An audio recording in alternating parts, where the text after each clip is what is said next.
This week on the Frame Savers, we give a masterpiece a makeover. This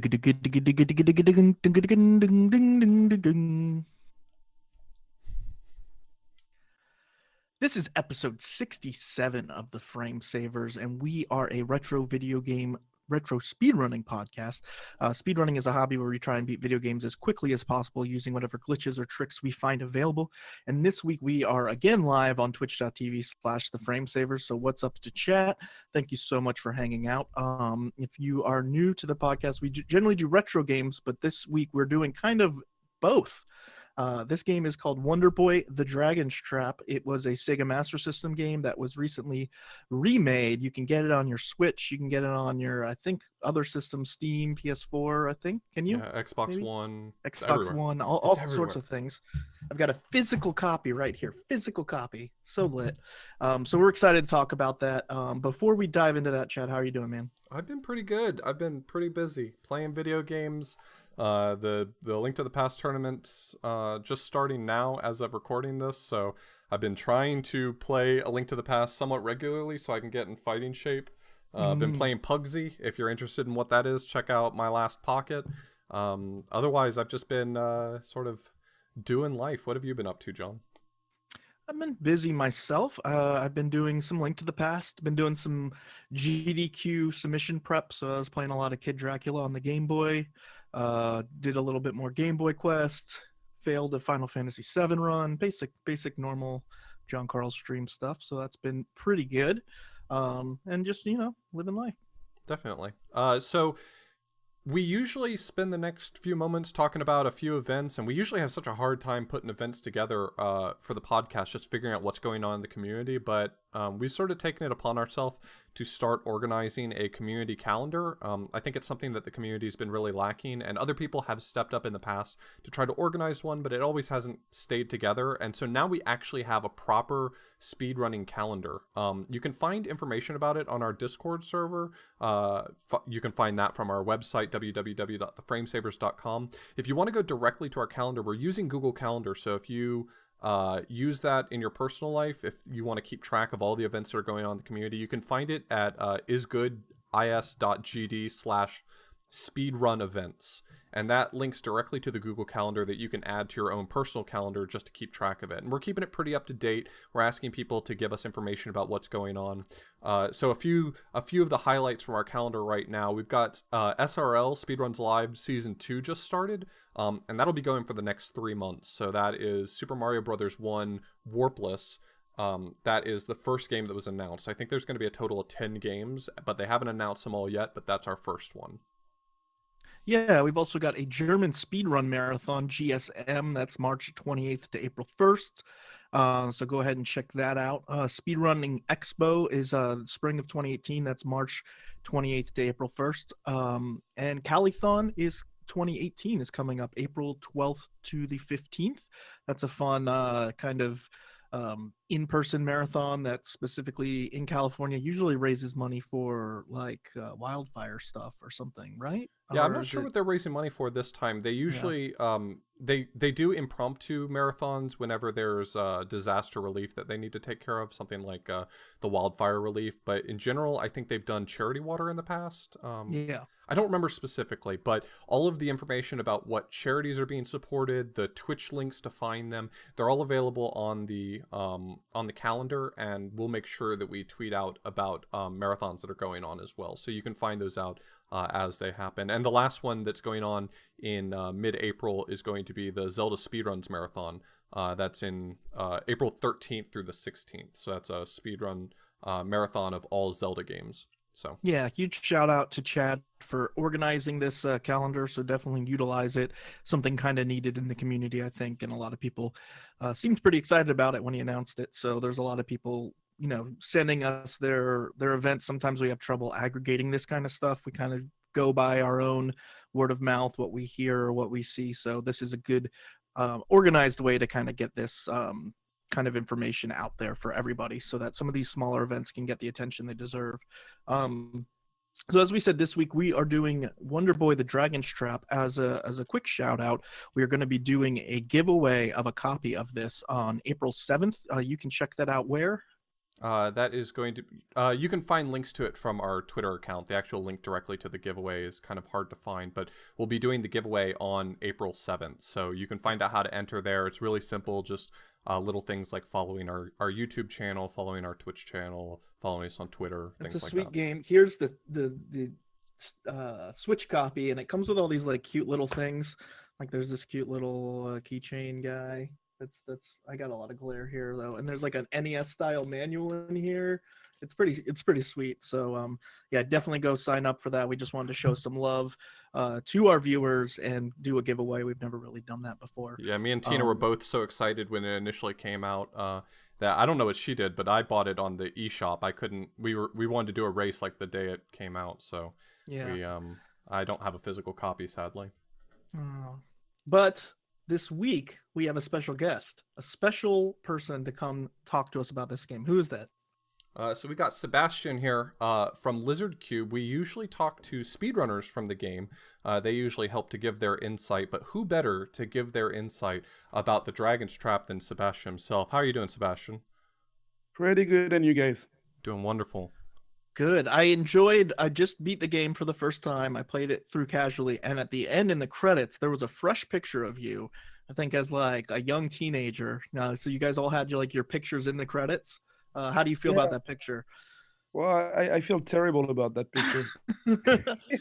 I felt like you were the one person who looked cool as a kid. You were like, he was cool even then. I felt like. Yeah, no, I regret, having given that picture to Omar so that it was put in the game, actually. Did he tell you that's what it was going to be used for? Nowadays, I have a beard, I look a bit more manly, just like you guys. But at that time, I was kind of not very confident in myself, and now every time I see the credits, it reminds me of that terrible dark time. Oh, no. I'm sorry to hear that. I did not know I was bringing up a sensitive subject. I was proud of the picture. Thought you looked great. So thank you. Like we said, this week we're talking about this game. Why are we talking about this game? Well, a couple of reasons. One, Tina, who was a guest on a previous episode where we did Shantae, ran this at GDQ. Auth and I were both on the couch, and we also got to meet Sebastien. It was really cool. He flew out to do commentary for the GDQ run, which honestly added just a ton of depth to that run that normally wouldn't be there in a GDQ run. It was really cool. Had a really good time hanging out with him. And so we both, seen Tina run this a ton. We got to meet Sebastien. This was in GDQ. We've all played the game, so we figured this would be a great time to do an episode on the game, I think. Absolutely. Right? Especially with how popular this game is right now, especially in the speedrunning community. There does seem to be a lot of revived interest in optimizing the game. It felt like the right time, especially right after being able to meet Sebastien at AGDQ. So what was your experience with this game? We'll get more into kind of what got you into developing it and stuff, but you played this game as a kid, right, Sebastien? Yeah, absolutely. I mean, this was probably on my top 5 of favorite games growing up. That's so cool. And so my sister had a Sega Master System. So she's a bit older. She's 8 years older than me. And yeah, started playing Wonder Boy 1 actually, and then went to Wonder Boy 3, and couldn't just let go of the controller until I beat it. Nice. And after multiple months and years, I kept coming back to it and finding new secrets. And yeah, that's just one of my favorites. So like getting to work on this game was a blast, and probably now I feel bad because I don't think I'm going to accomplish something as good as this in my life. You won't have the feeling of playing a game that you grew up developing, a game you grew up with as a kid and enjoying. Where did you grow up again? I grew up in a city called Orleans in France. So it's south of Paris, like about an hour south. Yeah, it's cool. I think one of the coolest things about this this whole project of re-releasing this game is that the Sega Master System in the US and Japan just wasn't very popular. I had one as a kid actually, but most people did not grow up with one as a kid. And this game is I think a bit more uncommon on it.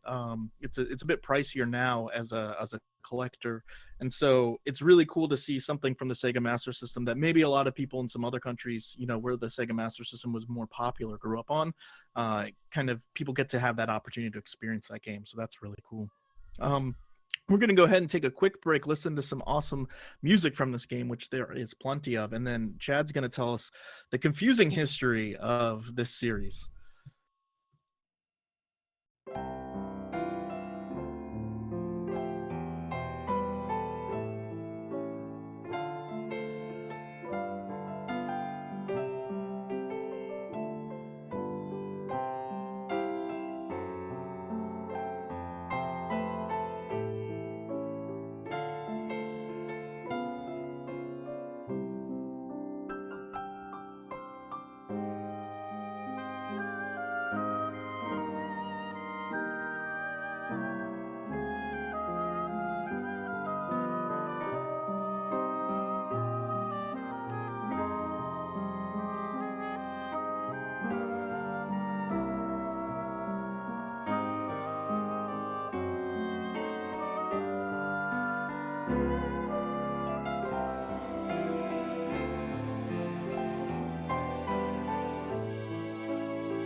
So before we jump into talking about the remake, first it's a little bit interesting to talk about the original game. So the original game is Wonder Boy 3: The Dragon's Trap. The name might seem a little bit confusing. The name of the remake was Wonder Boy: The Dragon's Trap, and the original was Wonder Boy 3: The Dragon's Trap.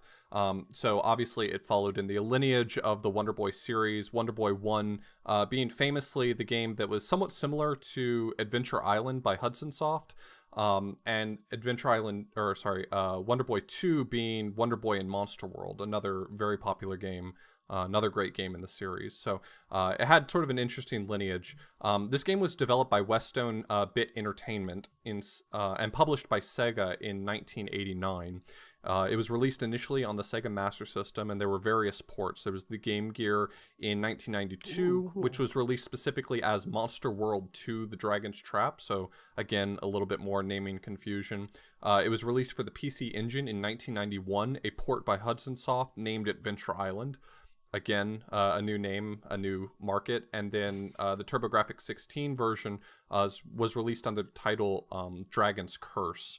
I don't remember specifically the story associated with why they couldn't use Dragon's Trap as the name for the TurboGrafx 16, but I also know that there was a release in Brazil that had a different name because they used characters from a popular cartoon in the area. Yeah, that's called Monica di Turma. So that was pretty famous comic there. And so what's interesting, I don't know if you guys know about that, in our remake, people created a mod for it. I saw And so that. we actually helped some guys make sure that it became a reality. It's Yeah, pretty that's really interesting. awesome. I was reading about it, and it said that since you guys couldn't really handle the licensing for those characters, basically it ended up being a fan mod, which I think is a fantastic way to solve that problem. Yeah, it worked out. That's for sure. That's For super sure. cool. So Yeah, this whole series is a very confusing, like convoluted history between like the Wonder Boy series, the Adventure Island series, and then like also like the whole Wampum. What is that? Is it Saikuri World or I oh yeah, yeah, you're right. Maru's Sakura. mission? Like everything is somehow related to something from something. It's very confusing. I always get scared anytime I have to talk about this series because I just don't know how everything relates sometimes. But Well, I it's think kind the of other interesting. thing is that for Americans, because of the fact that Nintendo won the console war in America, we are somewhat ignorant to the entire world of the Sega series. Yeah. So Absolutely. And so The Dragon's Trap is a remake of Wonder Boy 3: The Dragon's Trap for the Sega Master System. And this was released in April 18th of last year, 2017, for the PS4, Switch, and Xbox One. The PC release was June 20, 2017. I believe the physical Switch release was more recent than that, which is kind of why I held off buying it. And it was developed by Lizard Cube and produced by Dotemu. Uh, And so the yeah. story follows basically the events of Wonder Boy in Monsterland. So the first level of Wonder Boy 3, The Dragon's Trap, is the final level of Wonder Boy in Monsterland, or Wonder Boy 2. So it's continuing off of that game. And so what happens is Wonder Boy has been cursed, or Wonder Girl, because you can play as either in this remake, which is really cool. And it even changes the name of like the title screen to Wonder Girl, which I really like quite a bit. And so I played as Wonder Girl in respect of Tina Hacks and all the work she's put in this, because she always plays as a girl. And so Wonder Boy or Girl has been cursed by the Mecha Dragon and must locate the Salamander Cross, of course, to lift the curse. Yeah, it's kind of reminiscent of the era, how the story is just sort of loosely cobbled together in order to accommodate this interesting series. You know, the original game, obviously they had in mind some different worlds that were loosely linked, each with their own theme and each with their own boss. And so the theme of having to go from world to world in order to retrieve these other spirits and eventually finding the final boss with the salamander cross is sort of it harkens back to that era where the story didn't have to be really well fleshed out. It was everyone just kind of accepted it the way it was. But that's kind of neat. You mentioned the re-release, the physical re-release that was done by Limited Run Games, if I'm not mistaken. Well, the re-release for the PS4, like the physical release for PS4 and Xbox, I believe was Limited Run Games, but the Switch one you can get on Amazon. So I assume that's from So Nicholas. Nicalis just released the physical one. So Limited Run Games is something we did in the past, which was just sold out in like 5 minutes. And so Nicalis, we work with them to make sure this was a reality, and now you can actually buy it in stores. So I was pretty happy when I first went to Target and found the game on display. Is that true for PS4 and Xbox One as well? That's not true for Xbox One. That's just for PS4 and Switch. PS4 and Switch.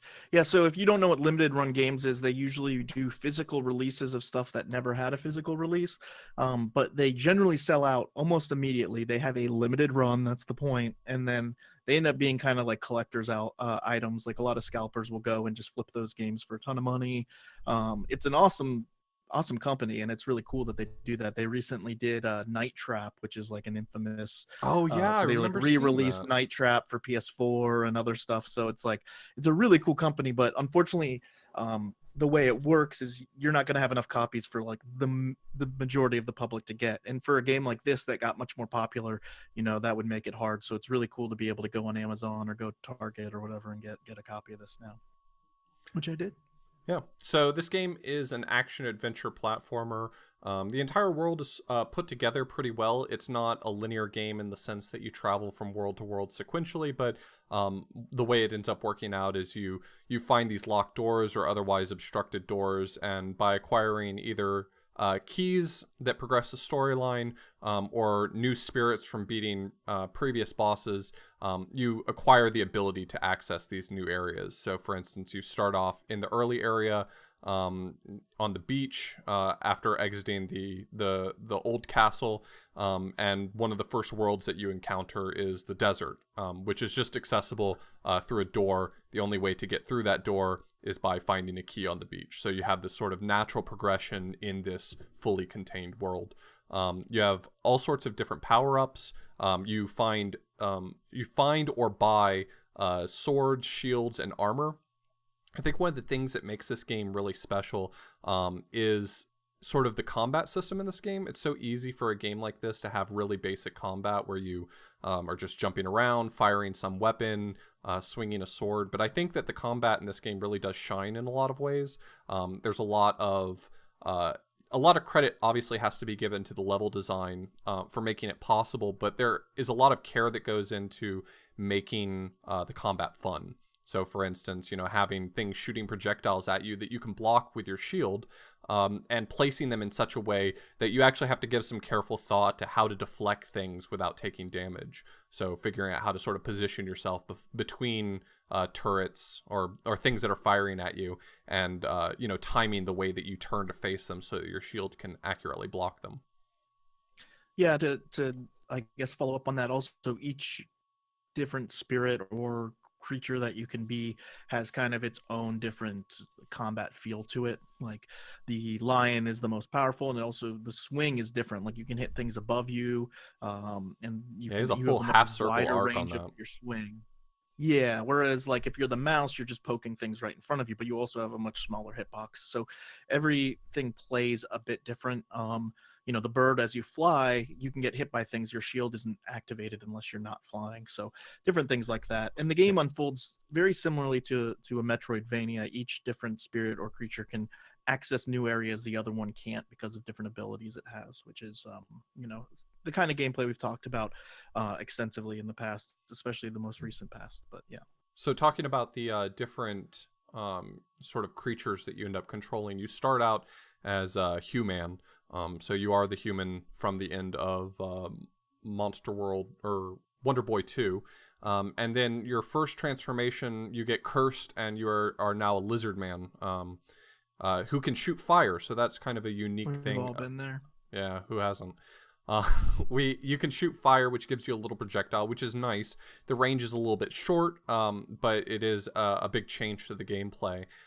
Later, you get access to the mouse, who, as John mentioned, is much smaller, and obviously isn't going to do quite as much damage. But the added benefit is that the mouse can walk on specific ceilings and walls, which gives you a lot more mobility, a lot more interesting control, especially in stages that are sort of built around that structure. Yep. There's Piranha Man, which I don't remember if he was called Piranha Man in the original or Fish Man, but Piranha Man, He was Piranha Man was he? since the beginning. Okay. Yep. I didn't know that. I always thought of him as a fish. So Piranha Man can swim, which is obviously his big strength. There is let's see, Lion Man, who has the full half circle arc in front of him. So not only is he the strongest, he's sort of a lumbering oaf, but he does a lot of damage and he can attack above and below him, which is a big difference to the gameplay. There's no other creature that can attack below them except for the mouse if it happens to be walking on a wall, for instance, and can poke downward. And then lastly, you end up with Hawkman, who has the ability to fly, but as John mentioned, while you're flying, you're incredibly vulnerable because your shield's not out unless your both feet are on the ground.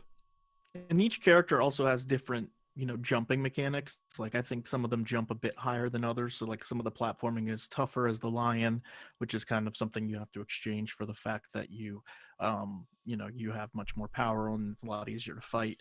Later in the game, it's not essential to beating it, but you can get a sword that lets you actively switch between these creatures. But generally the way the game works is you have to find these rooms that let you switch between them. And so that kind of makes you set up for like, where am I going to go next? Which creature do I want to be? Oh, I saw this obstacle where I think I have to climb up the wall, so let me go to the mouse and then go from there. So This was actually probably one of the biggest changes we introduced in this version.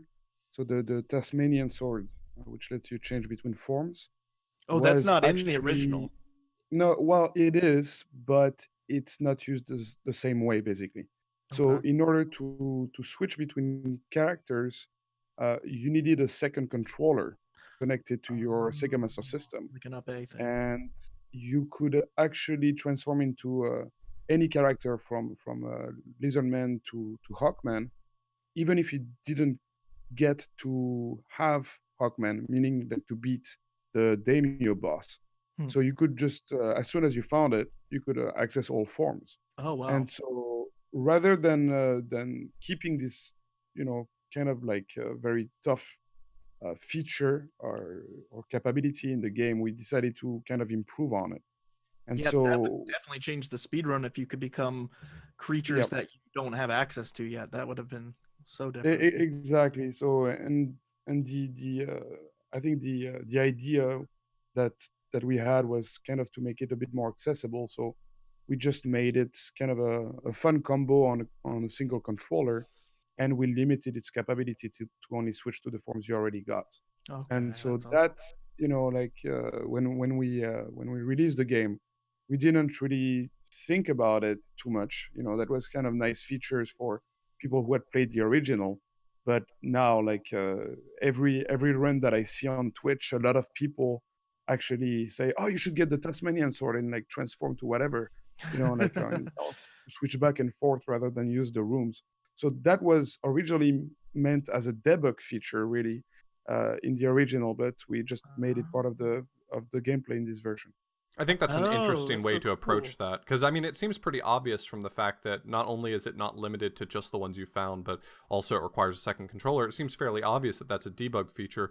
In fact, a lot of retro games actually have debug features like that. I mean, Super Mario World, if you hit the right combination on the second controller, you can move Mario around on screen. A lot of games that we've talked about have very similar things, and they're almost always linked to the second controller in a game where you wouldn't otherwise use the second controller. But Mhm. um, I think that that's an interesting way to sort of take that and pay homage to it, fold it back in without necessarily having to cut it out just because it's sort of broken.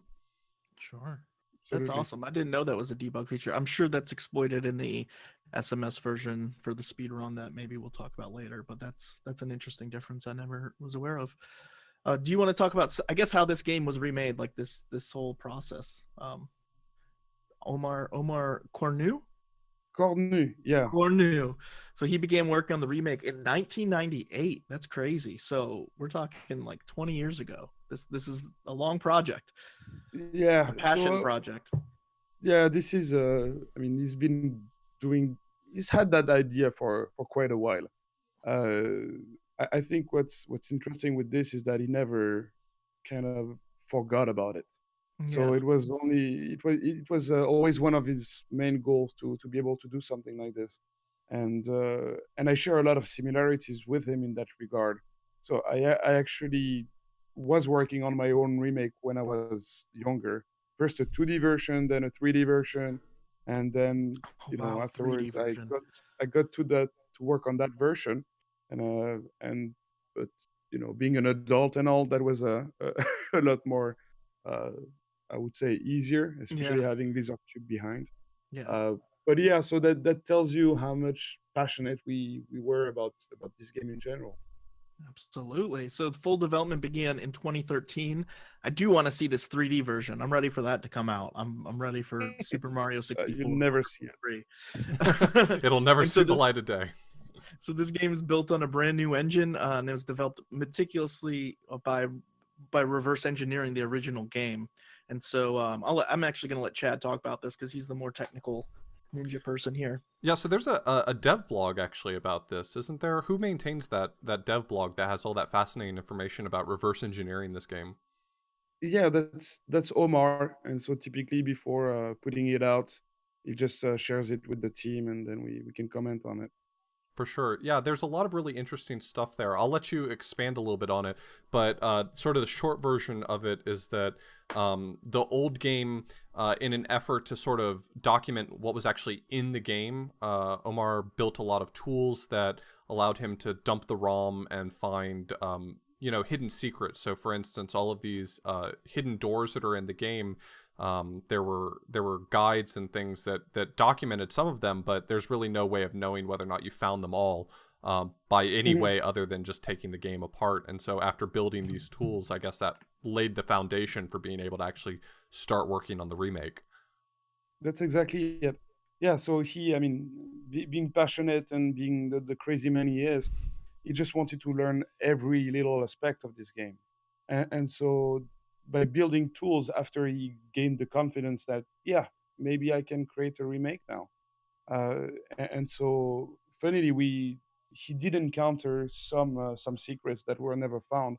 Here's the one I can think of is there's a hidden room which is in the pyramid hall that you can only access as Hawkman. If you go to the far left of the pyramid hall and then you fly up, you just go inside the bricks there, and there you have a room with the chest. I don't even remember what the chest is, but it's completely unimportant. But it's just funny. That's really cool. It's always amazing when you find content like that. Not even we're speedrunners, so often we think about a game having been speedrun for a while and we say, "Oh wow, that's amazing. We didn't find this technique, for instance." But this isn't even like a something that the developers didn't intend. This is just like a room that probably almost no one found historically. So Kind of reminds me of the Houlihan room or whatever in Link to the Past. right. Although that was at least like known about, but like accessing it was a whole different can of worms there. But Yeah, there's it's super interesting how many things we found during development. I can think of a couple of other things like the when you get a potion, like your number of hearts that gets refilled Correct. uh, is or seems random. So there is some randomness to it. But if you press the attack button and if you mash it multiple times, you will refill all your hearts basically. And so oh, there is a random portion, but also if you want the to fill them completely, then you just have to do that. Oh, And that's really so interesting.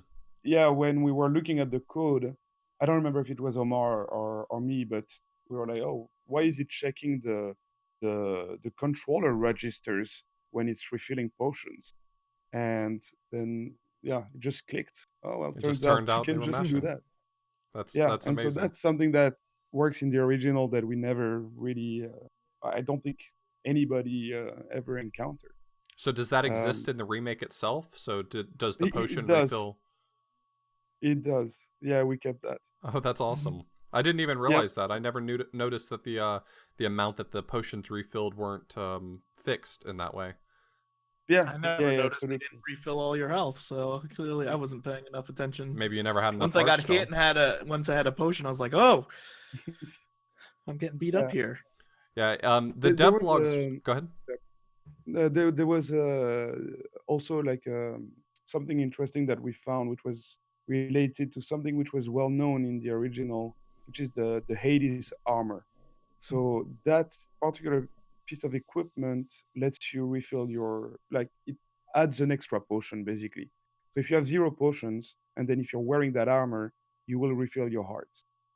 Uh, the original had an actual bug which lets you use that infinitely as long as you were not opening the inventory, meaning you were basically becoming immortal by just wearing the Hades armor.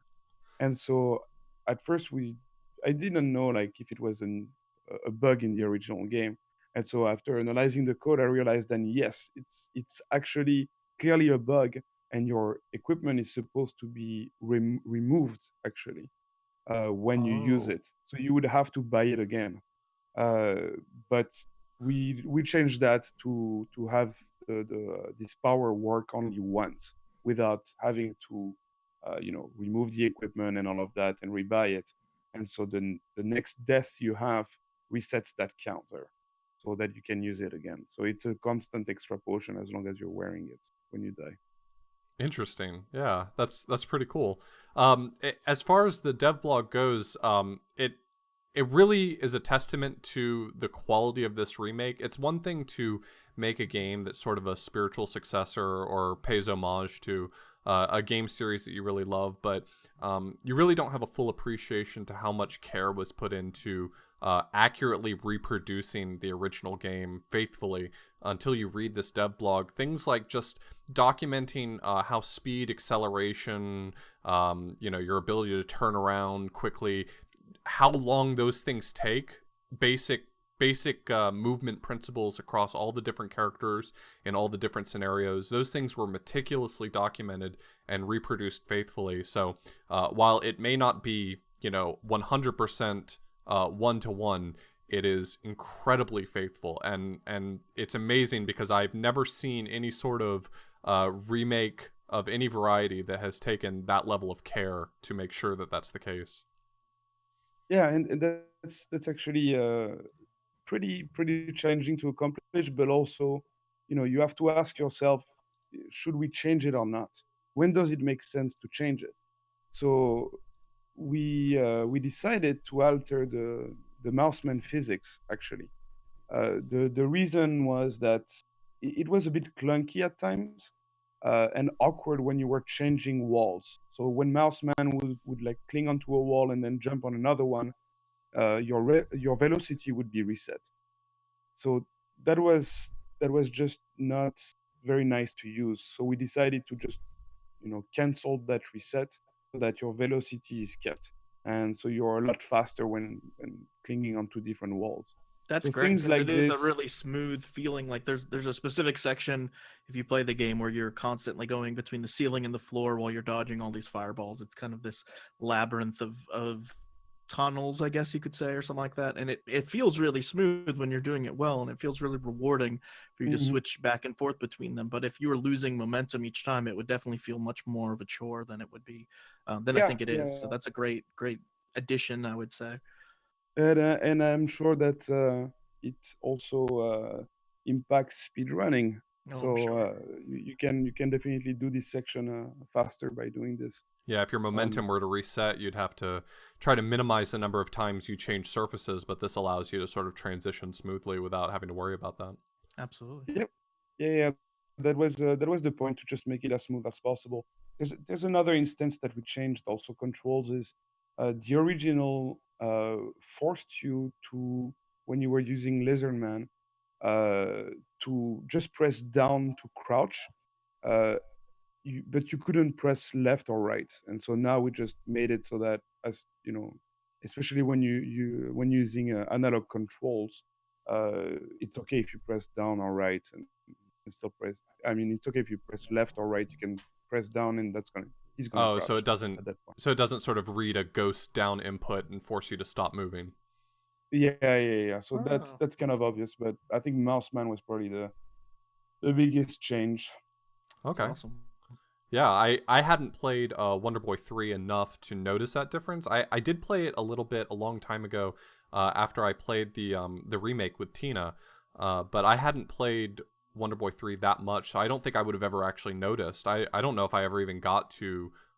You said it was Piranha Man who had that change? Or Lizard Uh, Man? Lizardman, yeah. Yeah, I don't think I don't think, well, I guess I would have gotten to Lizard Man, but I don't think I experienced that myself. But that's a really interesting sort of quality of life enhancement, I guess is the best way to put it. Yeah. No, it's funny how many things we changed from the original. People, even when they switch and play in retro mode, they're just seeing the same game. So visually, it's pretty much exactly a copy, apart from widescreen, of course. Right. But there's a lot of little things that we worked on just to improve it overall. The one example I like to use is the clouds, the cool clouds with their sunglasses, right? I So do Hmm. not they like those have little. clouds. I love them. You should They're the have best. removed them from the game. They are evil. So basically, they shoot fireballs downwards, and for one single frame in the original, normally the flame is within the ground, and so visually it just doesn't look good. And then it pops back up the next frame, and sometimes starts chasing you, depending on the cloud you're facing. Sure. But I wanted to improve that in retro mode, and so that that seems like it's an easy task to do, but that also involves like looking at pages and pages of assembly to try to understand how and why that is. And so finally we got that fixed, but I don't think anybody could notice in the entire world, so that's why I talk about it. I just want to point out, I guess we haven't really mentioned this. Just for context, if you haven't played the game, you can switch between classic and modern graphics, basically with a press of a button. So you can switch back and forth between the Sega Master System graphics and modern graphics. And I guess same with the music and the sound effects when you switch. I thought it was just the graphics, but maybe So I'm there's a different button for switching both of them. Oh, okay. I guess I didn't hit that button. And so the original game was in 4:3. Retro mode runs in widescreen at 60 FPS. I assume that was probably a tough thing That to do. that was the most complex portion, the most complex technical portion of this remake. Yeah. The widescreen itself um, had multiple types of impact. So we needed to change the what we call the enemy limits, so that they would not pop in front of you as you walk. Because of course, the Sega Master System being a very old game, you just load what the player can see, right? You won't Right. try to load too many sprites when they're not on the screen. And so by making it widescreen and technically speaking, by also having to store uh, the enemy distances within a byte, which is 256 positions maximum, which also means that like the original screen itself was 256 pixels wide, but now it's wider. Yeah. So that means we needed to store these numbers into bigger integers, basically. So there was a lot of work just for that, just so that enemies would appear at the correct time. Same for the bosses, and the boss patterns needed to be updated. Yeah, I So was that going to was ask you how much that super fun. impacted boss patterns because with enemies, it's probably at least conceptually straightforward. You just make them appear earlier because they're slightly further. You can see slightly further ahead of you. But for bosses, their patterns are sort of dependent on the size of the room that they're in. So I feel like that would be a Exactly. bigger change. Yeah, yeah. Luckily, there's not 1,000 bosses in the game, so the modifications to do that were pretty localized.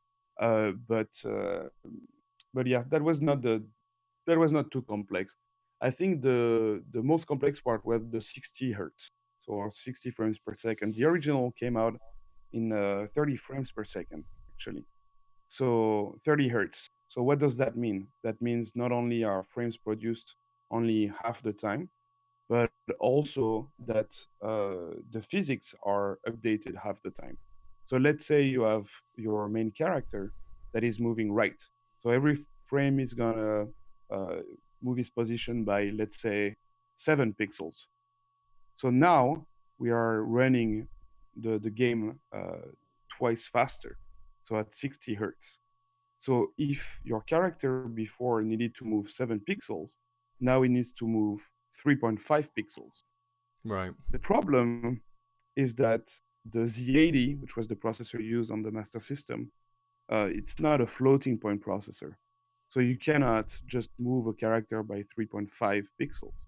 So that means that we also needed to add techniques such as on odd frames, the character would move 4 Spore. pixels and Yeah. on even 3 pixels so that it still look correct. We actually Uh, see that a lot in retro games that we talk about. For instance, me and John Link, both run Link to the Past. A Link Yeah. to the Past, where depending on what mm, direction you move, on alternating frames, you either move 2 pixels or 1 pixel per frame. yep. And Hmm. in Super Mario World, when it comes to flight speeds, you move at as long as you're holding right, it oscillates between 5 different subpixel speeds rapidly Hmm. to achieve the speed that they actually wanted. So you see that a lot in classic games, and the fact that you're still sort of experiencing that in the modern era is kind of interesting.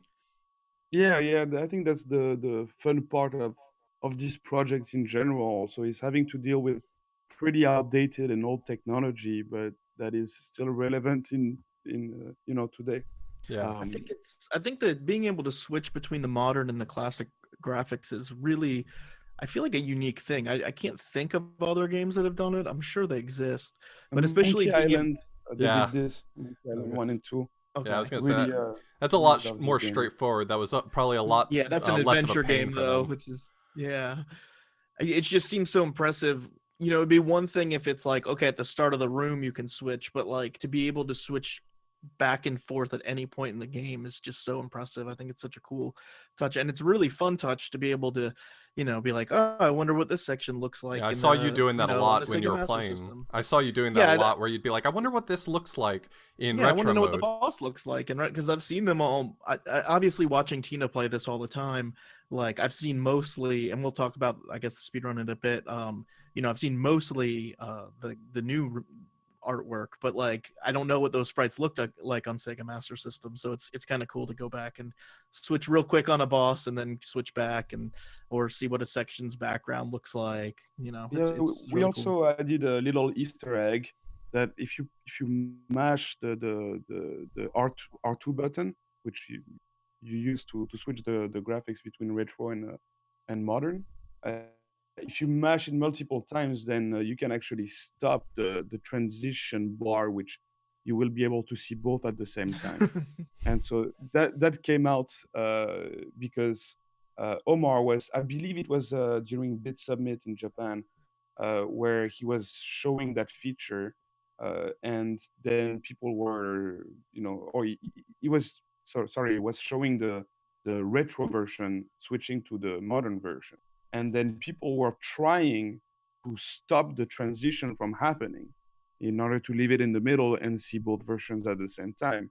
And so when he came back to work on the game, it was like, oh, maybe I should just add this as an Easter egg, and like, you know, That's that's a cool. There little was story we didn't plan for, but still included in it. That's funny you say that because someone in chat was literally just asking if that said they did that and they were wondering if it was intentional or not. So that's pretty funny. Yeah, we got that question a lot. Oh, I think I found a bug. Like we had tweets of people saying this. I don't think that would be an awesome bug, but no, it clearly is a feature. Yeah, and a couple of other cool things real quick. You can actually use the original password system from the 1989 game, and you can transfer that to the new one.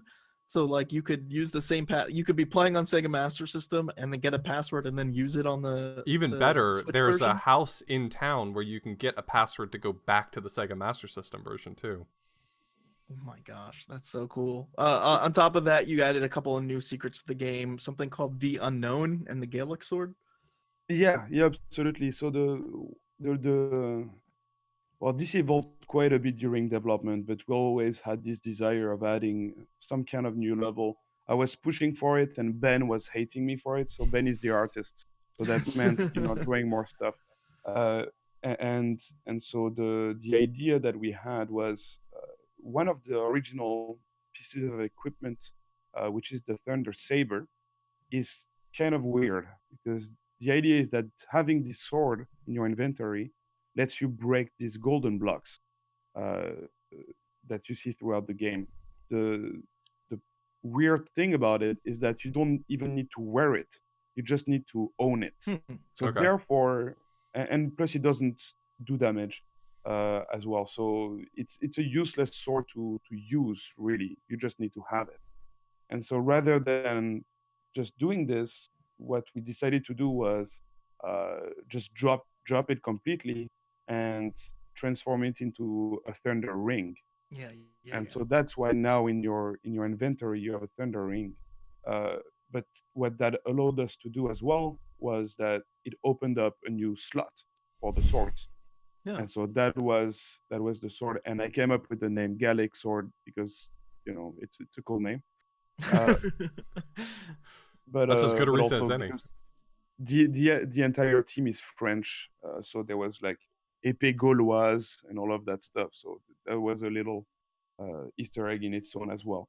That's really neat. But in order to win that equipment or to get it, well, we thought about uh, creating little levels giving you charm stones. In the original game, charm stones allowed you to buy equipment in shops, basically be charming enough or have enough charisma to convince the shopkeeper to sell you stuff. This was not the greatest system because it involved a lot of grinding. You could have as many as 99 charm stones in the original. So we decided to drop it completely, but while still keeping it a tiny bit by introducing these new levels and having these rewards, which are still the charm stones. And having 4 rewards, 4 charm stones, lets you buy the hidden Gallic sword. Because otherwise the shopkeeper will tell you that you know you you don't have enough charisma. Right. So that is something that is still understood by people who played the original. That seems quite weird for newcomers, but we still wanted to keep that, so that you know people who grew up with it have that little reminder, let's say. The thing I really appreciate about the Unknown is I feel like there's none of them, at least none come to mind. There are none of them that you sort of get hinted at they're all organic discovery. You find them all just naturally through either making a mistake and going somewhere where you think you weren't supposed to be able to go to, or finding a hidden door somewhere. I remember finding one in particular. I guess fast forward like 3 minutes if you want to keep them all a secret. But I remember finding one accidentally after going through the maze of sort of the underground is what it's called, heading toward Daimo Temple. And I was the mouse at that time, and I just happened to slip between the stairs, not really realizing that I was able to do that. And I looked into it, and turned out that it took me to a hidden level called the Unknown. So that's how I found my first one. And after you find the first one and you kind of get an idea of what's going on there, you realize it instantly transforms you into a specific creature. So you know that it's tied to that creature, and you find a prize at the end of them that a shopkeeper is, wanting. It makes it obvious to you that there must be more of them. Man, I missed this. I missed it.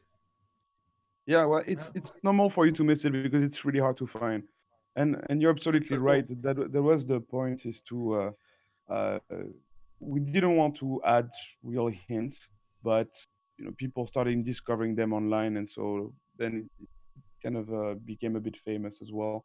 Sure.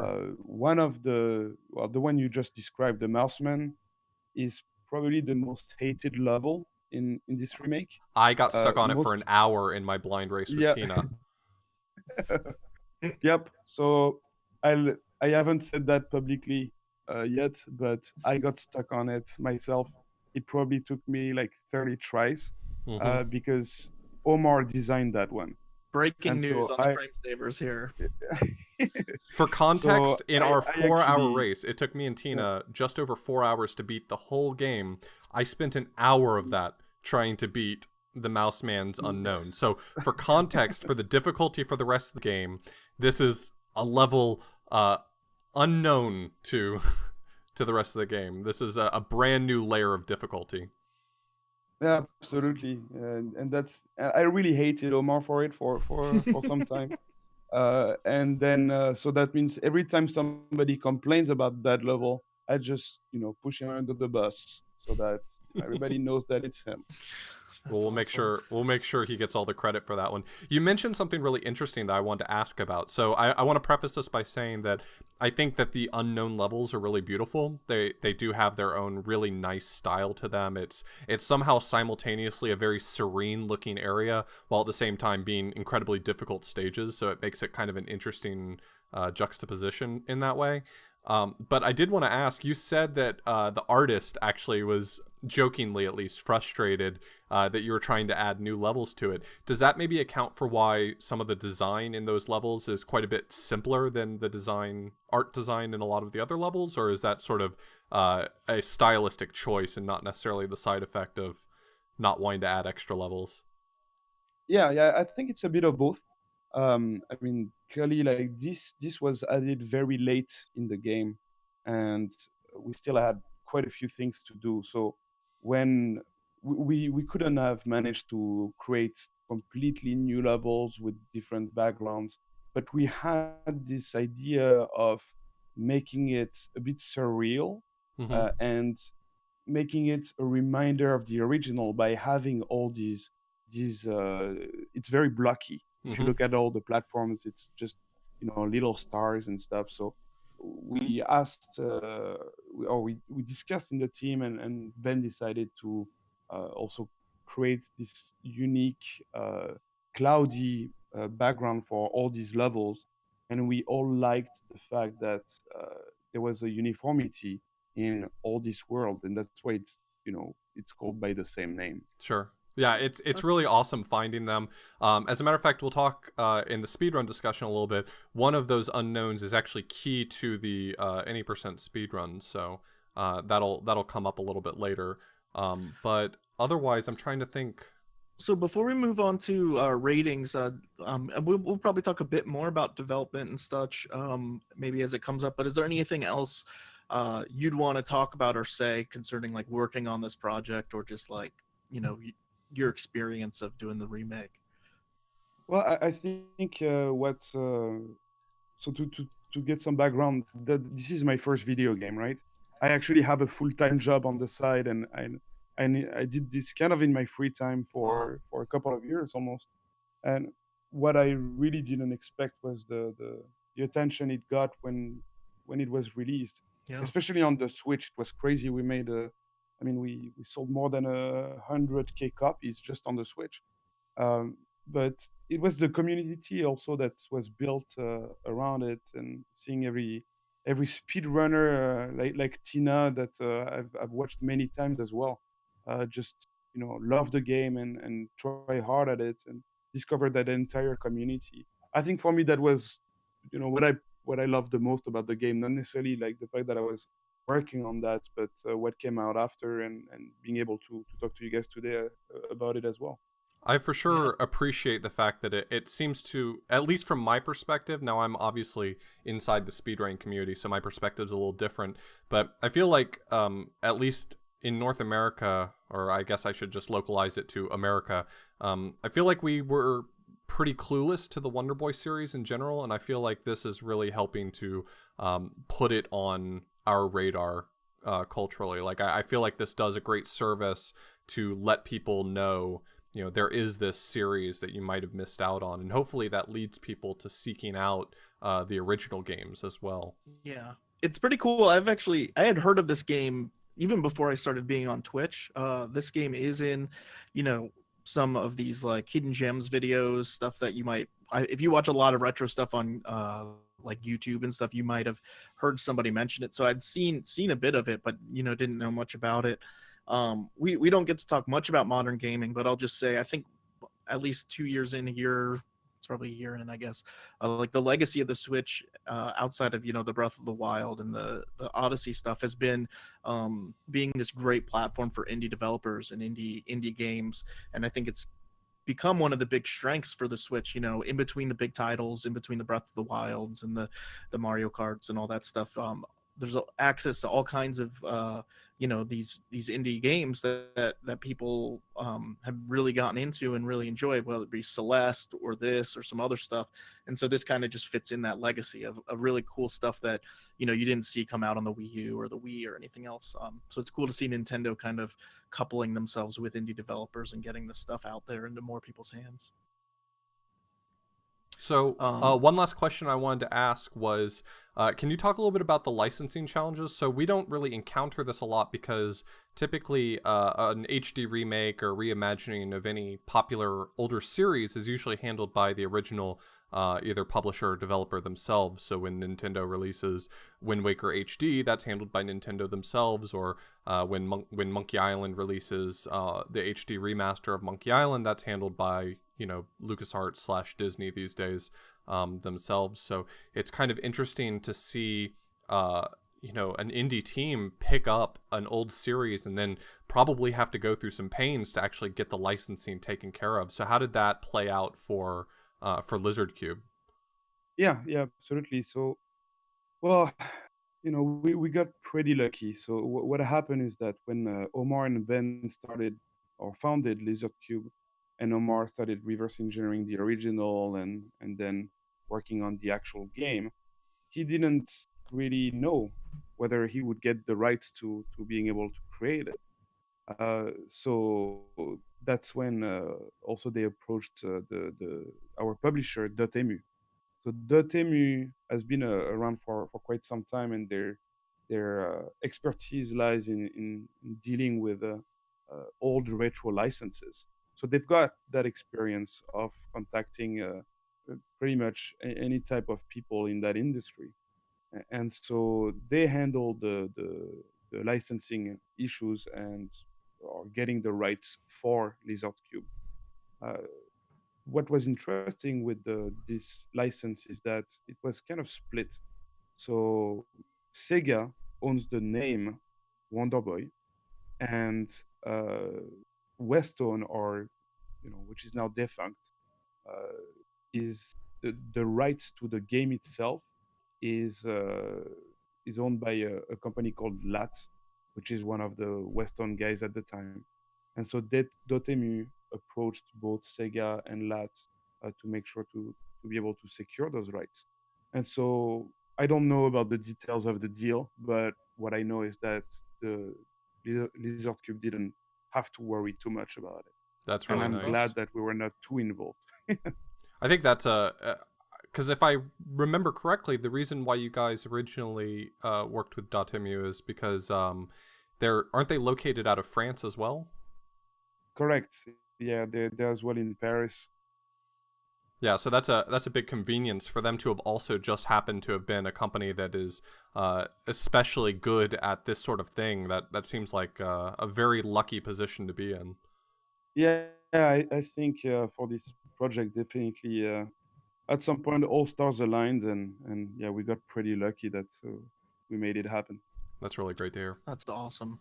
Well, it's really cool to hear just some of the background stuff that we never get to hear when it comes to making games. You know, none of us have ever developed our own video game and stuff. And so I'm sure we'll hear a lot more of that. But we're going to take a quick break, listen to some awesome music, and then do our standard review of the different categories for this.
So as always, we're going to do reviews of some different categories for this game. We're going to talk about the graphics, the music and sound, controls and gameplay, difficulty and fairness, and fun and replayability, and then make any final comments. We will not be making a 0 out of 10 rating this week. It doesn't seem right having Sebastien here. We don't want to give it too low of a rating. We want to give it too high of a rating. We don't know. It puts us in a weird spot. So It's a 10. so we're just here to give it praise. It's a 10 out of 10. Well, of Best course, game ever made. Sebastian's gonna say 10. No, but we want to talk about the different categories because there's some information that we'd love to discuss. So starting off with the graphics, I just want to kick this off. I absolutely adore the graphics of this game. Maybe not the Sega Master System ones, which you guys didn't make. They did the best they could, but these remade graphics are just unbelievable. I think it's maybe one of the strongest parts of the game. It's just so beautiful. Multiple levels, scrolling going on, parallax scrolling going on in the background. It's kind of got this watercolor kind of look to it. I don't know. It's hand drawn. I think. I assume it's hand drawn. It looks hand drawn.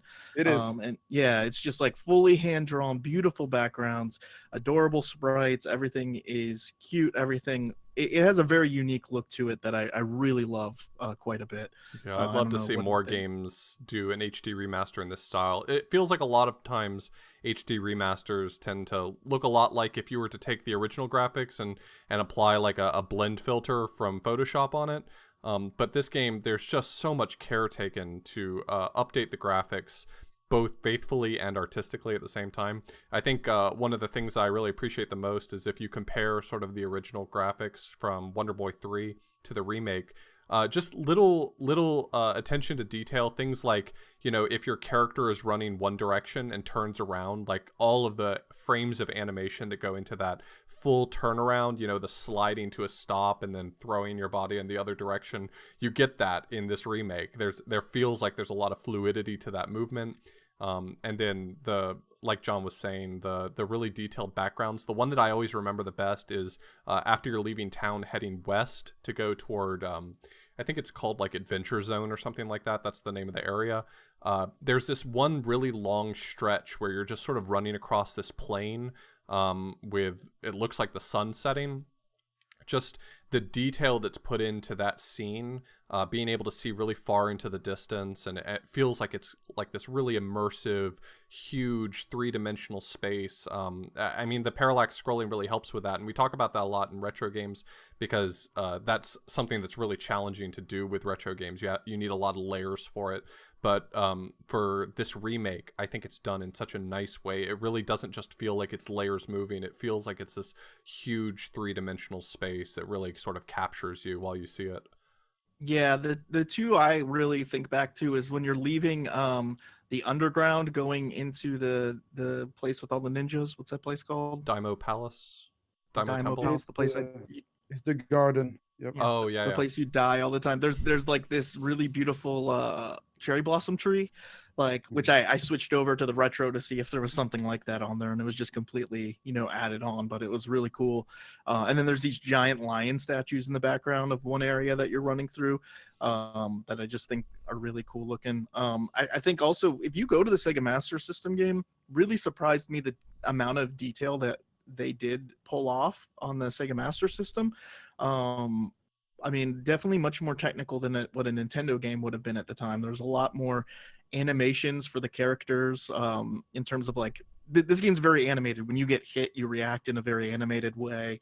When you you know, do different acts, like different character animations happen, and those actually were in the Sega Master System version, which is really impressive if you go look at them. But kind of taking the spirit of those and making them even better was just really awesome. So and just as to top it off, it's really cool to be able to switch between retro mode and standard mode. I think it's really fun to go into an area and see what did this look like originally, and then what kind of art direction did they go with next. And I found myself switching back and forth between that, whether it be, hey, what does this boss look like in 8-bit versus now, or like what did they decide to add in the backgrounds.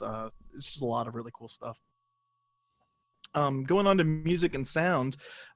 So I love the music. There's some great discussion on a podcast, right? Is that Man Over Mars podcast? Yeah, I believe so. It's Pixelated Audio. Yeah. If you want to hear a whole podcast devoted just to the music from this game, which I strongly recommend, because if there's any game we've talked about that really deserves to have a lot of time spent on talking about the soundtrack, it's this one.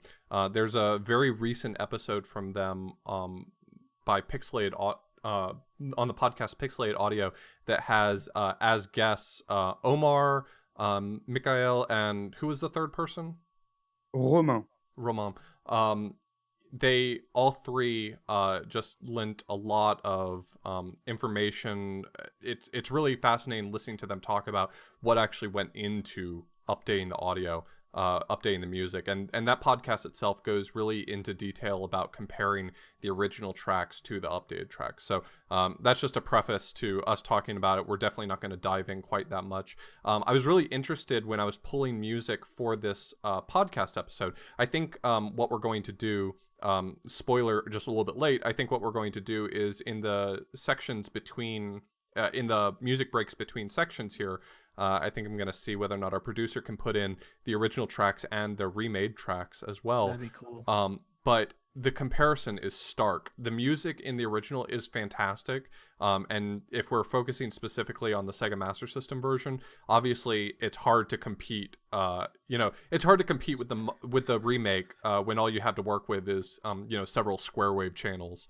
But the music is just, it evokes the feelings of the original, but brings so much more to the table.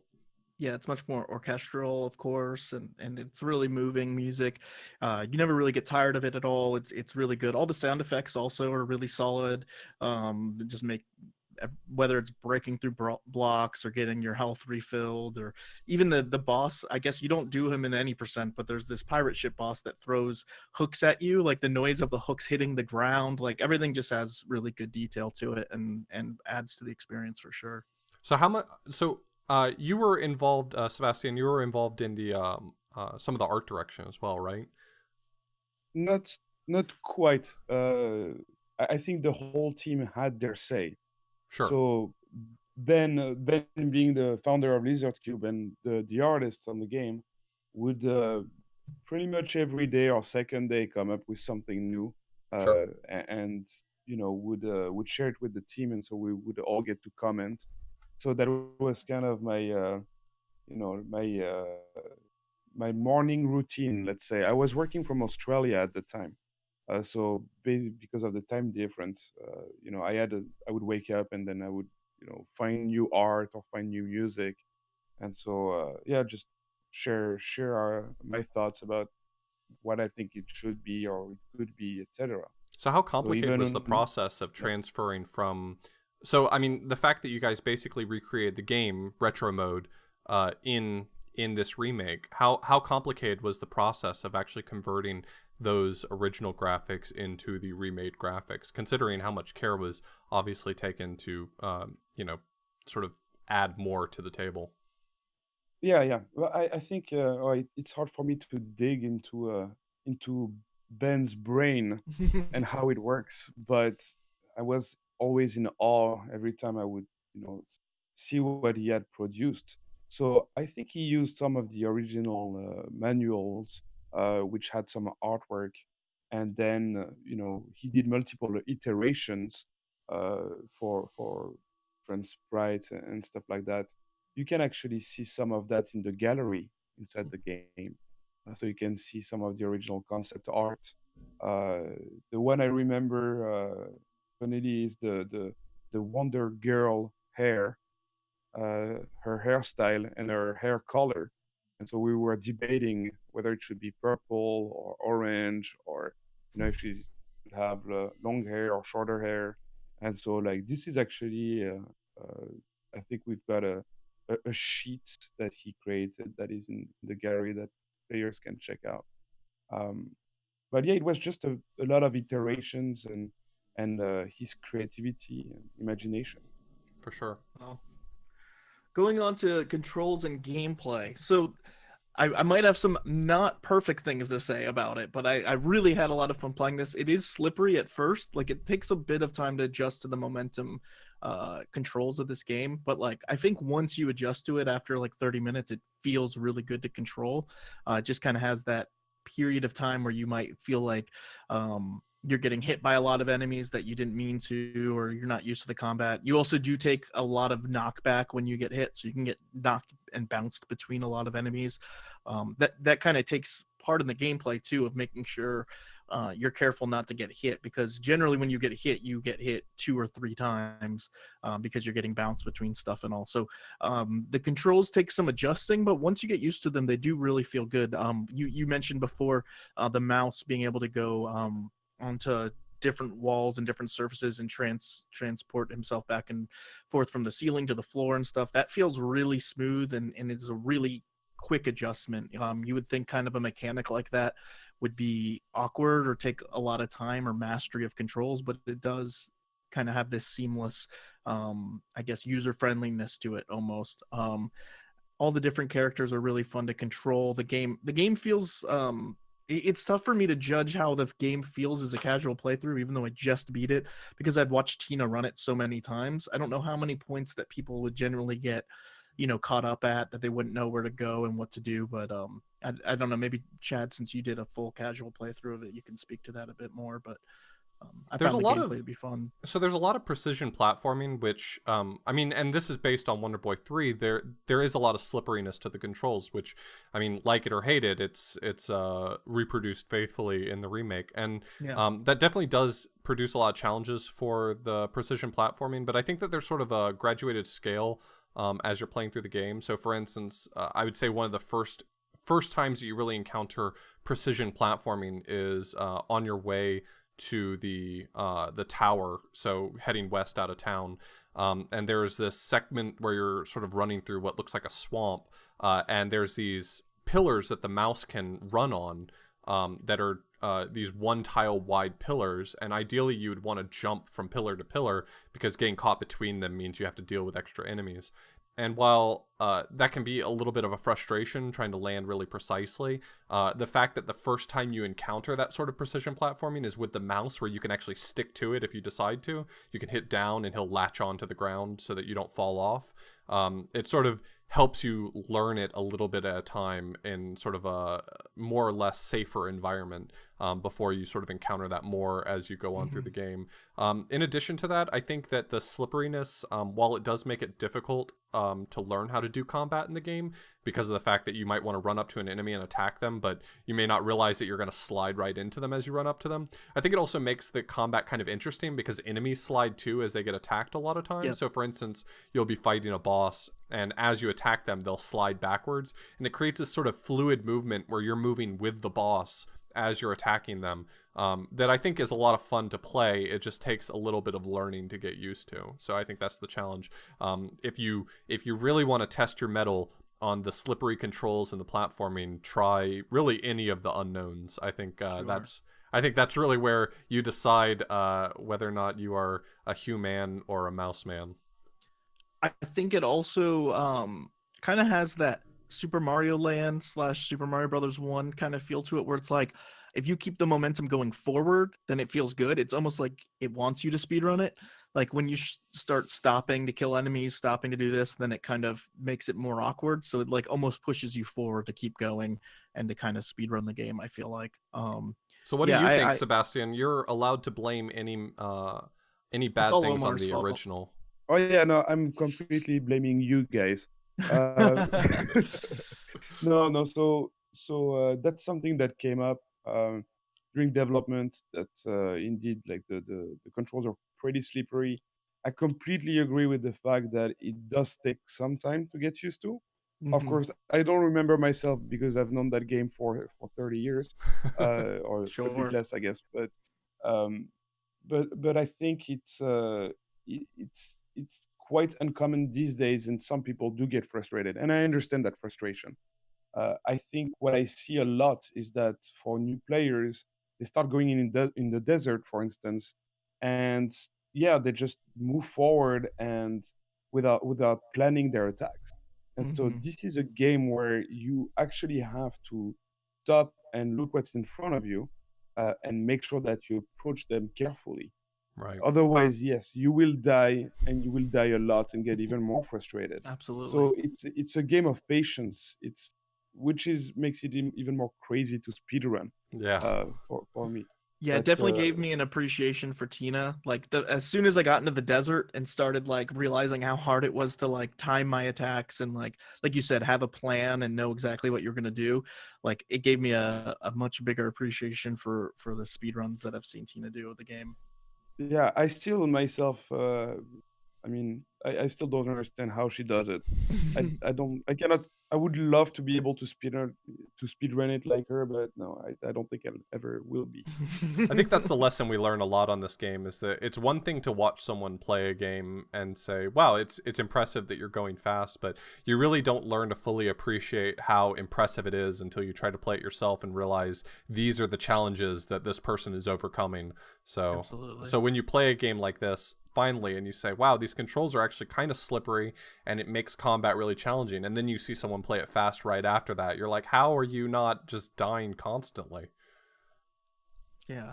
I would say so transitioning from controls and gameplay to difficulty and fairness, I kind of have one that's in between.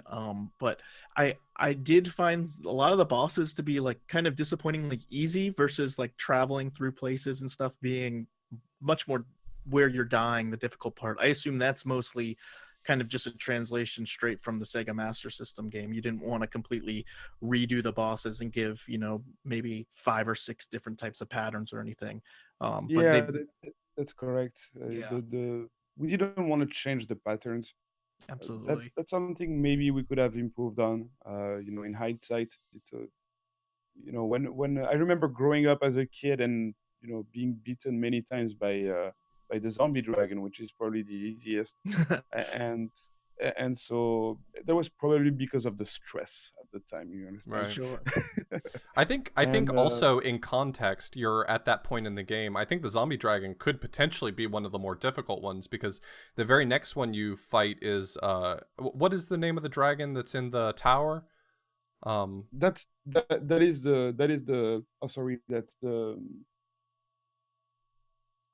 I don't remember if it's called undead or zombie, but that's the Okay. one I was referring to. Yeah, so he has a pretty fixed pattern that, at least in the remake, I know that you can sort of find a cycle or a pattern for him that works really easily. But then, for Yeah, instance, the mummy dragon at the end of the pyramid, it's so early on in the game that even though it's the first boss and should probably be the easiest, you're also so, weak at that point in the game that probably also there's a strong case to be made that it's one of the more challenging ones. yeah, absolutely. I think it is. I think one thing which didn't help in this regard is the fact that we made it widescreen as well. Hmm. Hmm. So before you didn't have All as much time platform. to react, and now especially, and it's clearly visible, as Mouseman fighting that undead slash zombie dragon, you have so much time to be able to plan your jump, and so it makes it kind of a boring fight in a way. Yeah, you That have. is one of the disappointments I have for sure. Well, it's tough. There's a couple things that play. Like you said, being widescreen like takes away a lot of the challenge just based on making it better. Like as a kid, like a lot of games back in the 80s and 90s like didn't give you enough room to do stuff, which made it artificially more difficult. But there's also this tension between wanting to stay faithful to the originals bosses. You don't want to completely remake them, Yeah, put a obviously. So link to that's the just kind past of part of it. bosses in widescreen, and I think I'd have a lot easier time. Yeah, exactly. The other thing is I also again have this disadvantage or advantage of having seen Tina fight the bosses, so I know kind of how to cheese them in certain ways that maybe like I know where the safe spots are and stuff. So, Hmm. but it did feel like I'd say like with the underground and the the ninja dungeon and all that, like that stuff was really hard. So some of the bosses, leading up to that maybe were a little easier compared to like the trip to them. But I think for the most part, this game's fairly challenging. I would say. I mean, you're definitely going to need potions, like Sebastian said. You're going to need to strategize how to do your combat, where to travel, what to do, what kind of items might help you.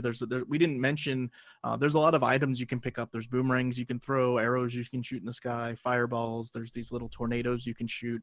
So there's a lot of different additional combat things that you can use.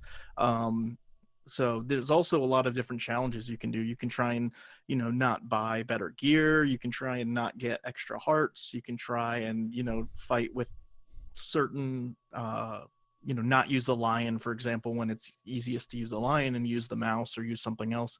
So there's a lot of replayability, I would say, to this game outside of just finding the unknowns as well. Like I felt like it was a very short, quick game, and I was kind of disappointed. I was like, oh man, I wish it was longer and stuff. But knowing that there's these like 4 unknown areas that I didn't Oh find no, any there's of, more and than like 4, isn't there?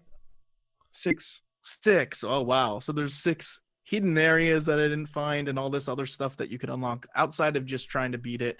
You have your easy, medium, and hard difficulties. You can also just enforce rules on yourself, saying, I'm gonna only play the game with 3 hearts, or I'm not gonna get this armor or this thing.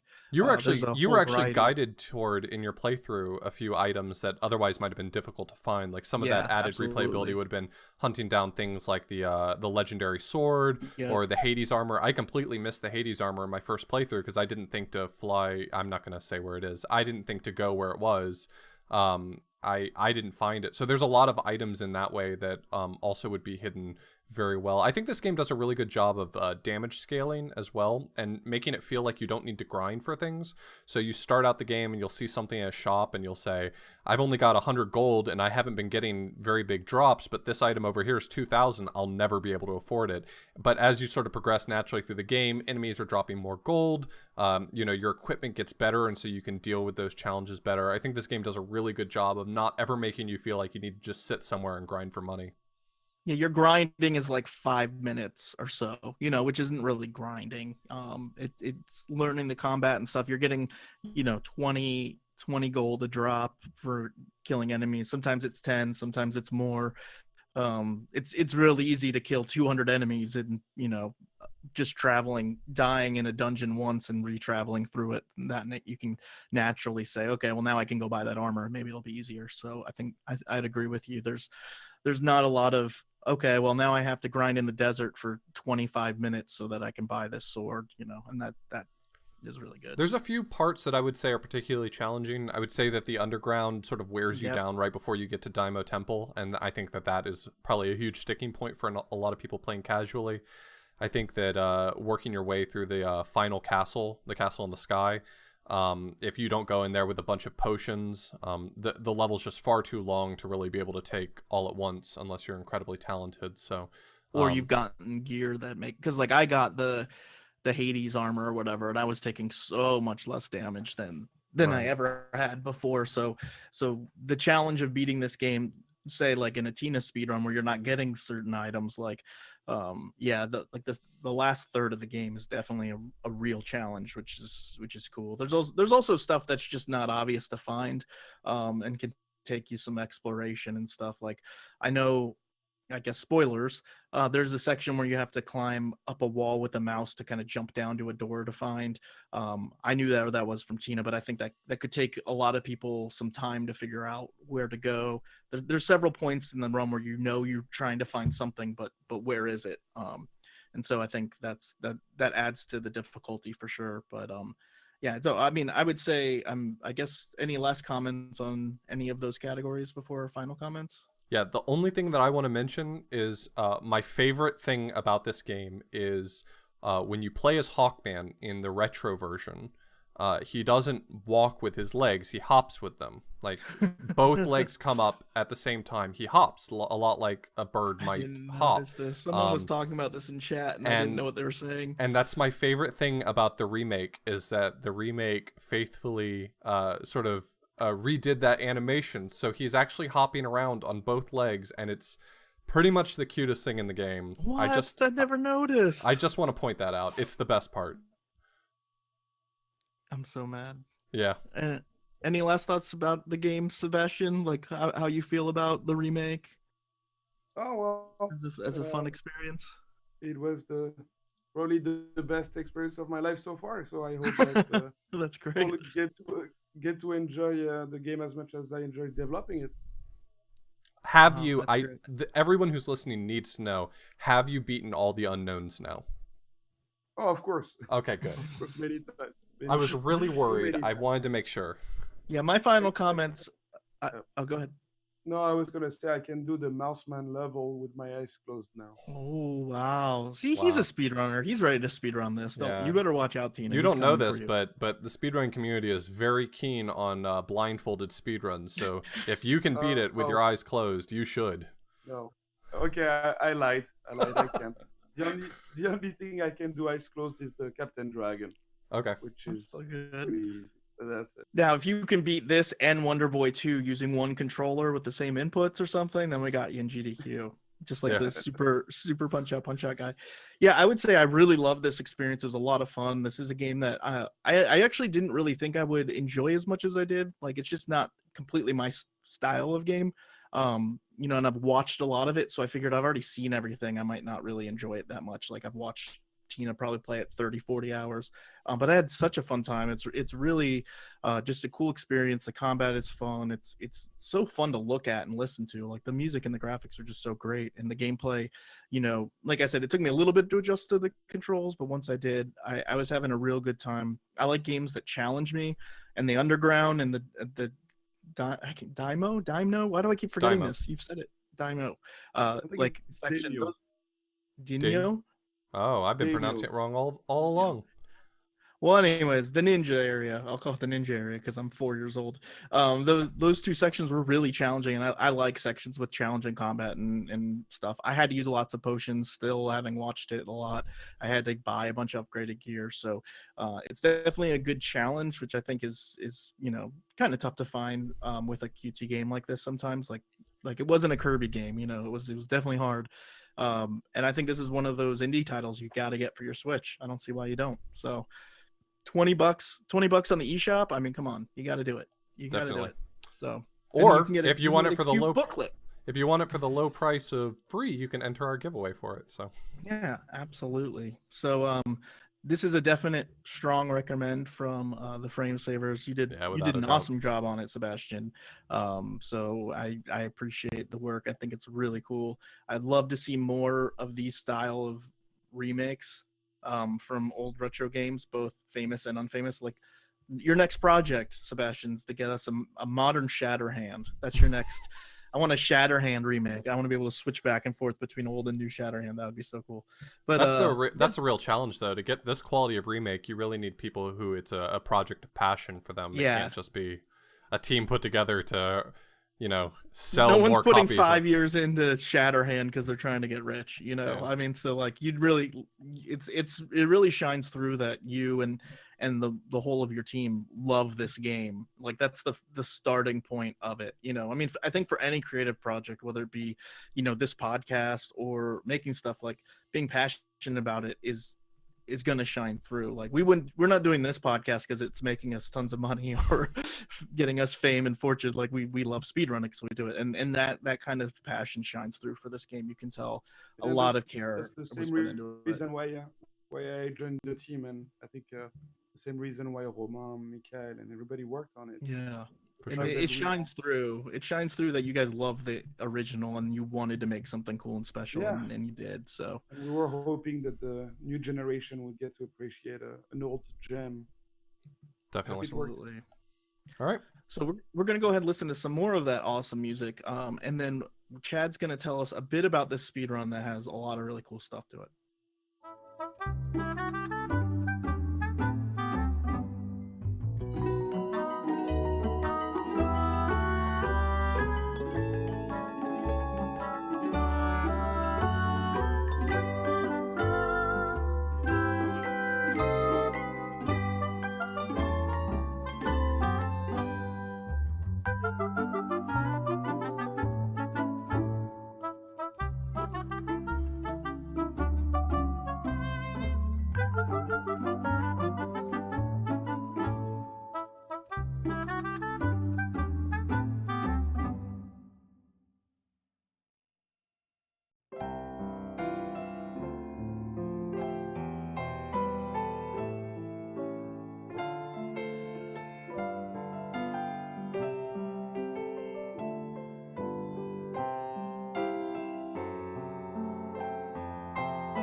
So before we talk about the speedrun of the remake, which we've already spoken a lot about, spoken very highly of our friend Tina Hacks, who has done a wonderful job with this game and also presented it at AGDQ.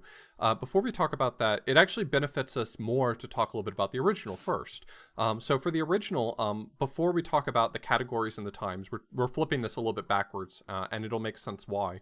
But let's talk a little bit about the glitches that appeared in the original game. So in the original game, it was possible for you to input left and right at the same time. Not on a stock controller. That's pretty much not possible on any stock controller. But the benefit of being able to press left and right at the same time is being able to rapidly switch back and forth between left and right, which produces what is referred to as the swim glitch.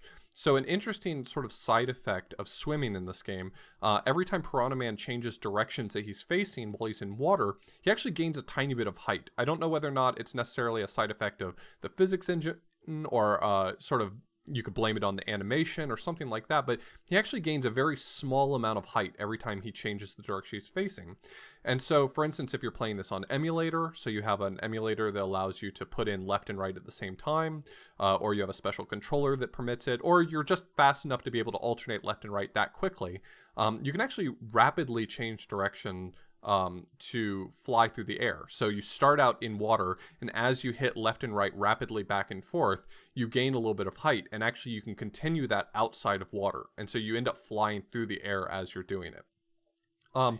It's not necessary to have a special controller, but the reason why you might want to be able to have left and right at the same time is because one of those directions sort of dominates over the other. So if you hold, for instance, left down and just mash right, the game interprets that as alternating quickly between left and right. It may be the reverse of that, but that's one of the reasons why that might be necessary.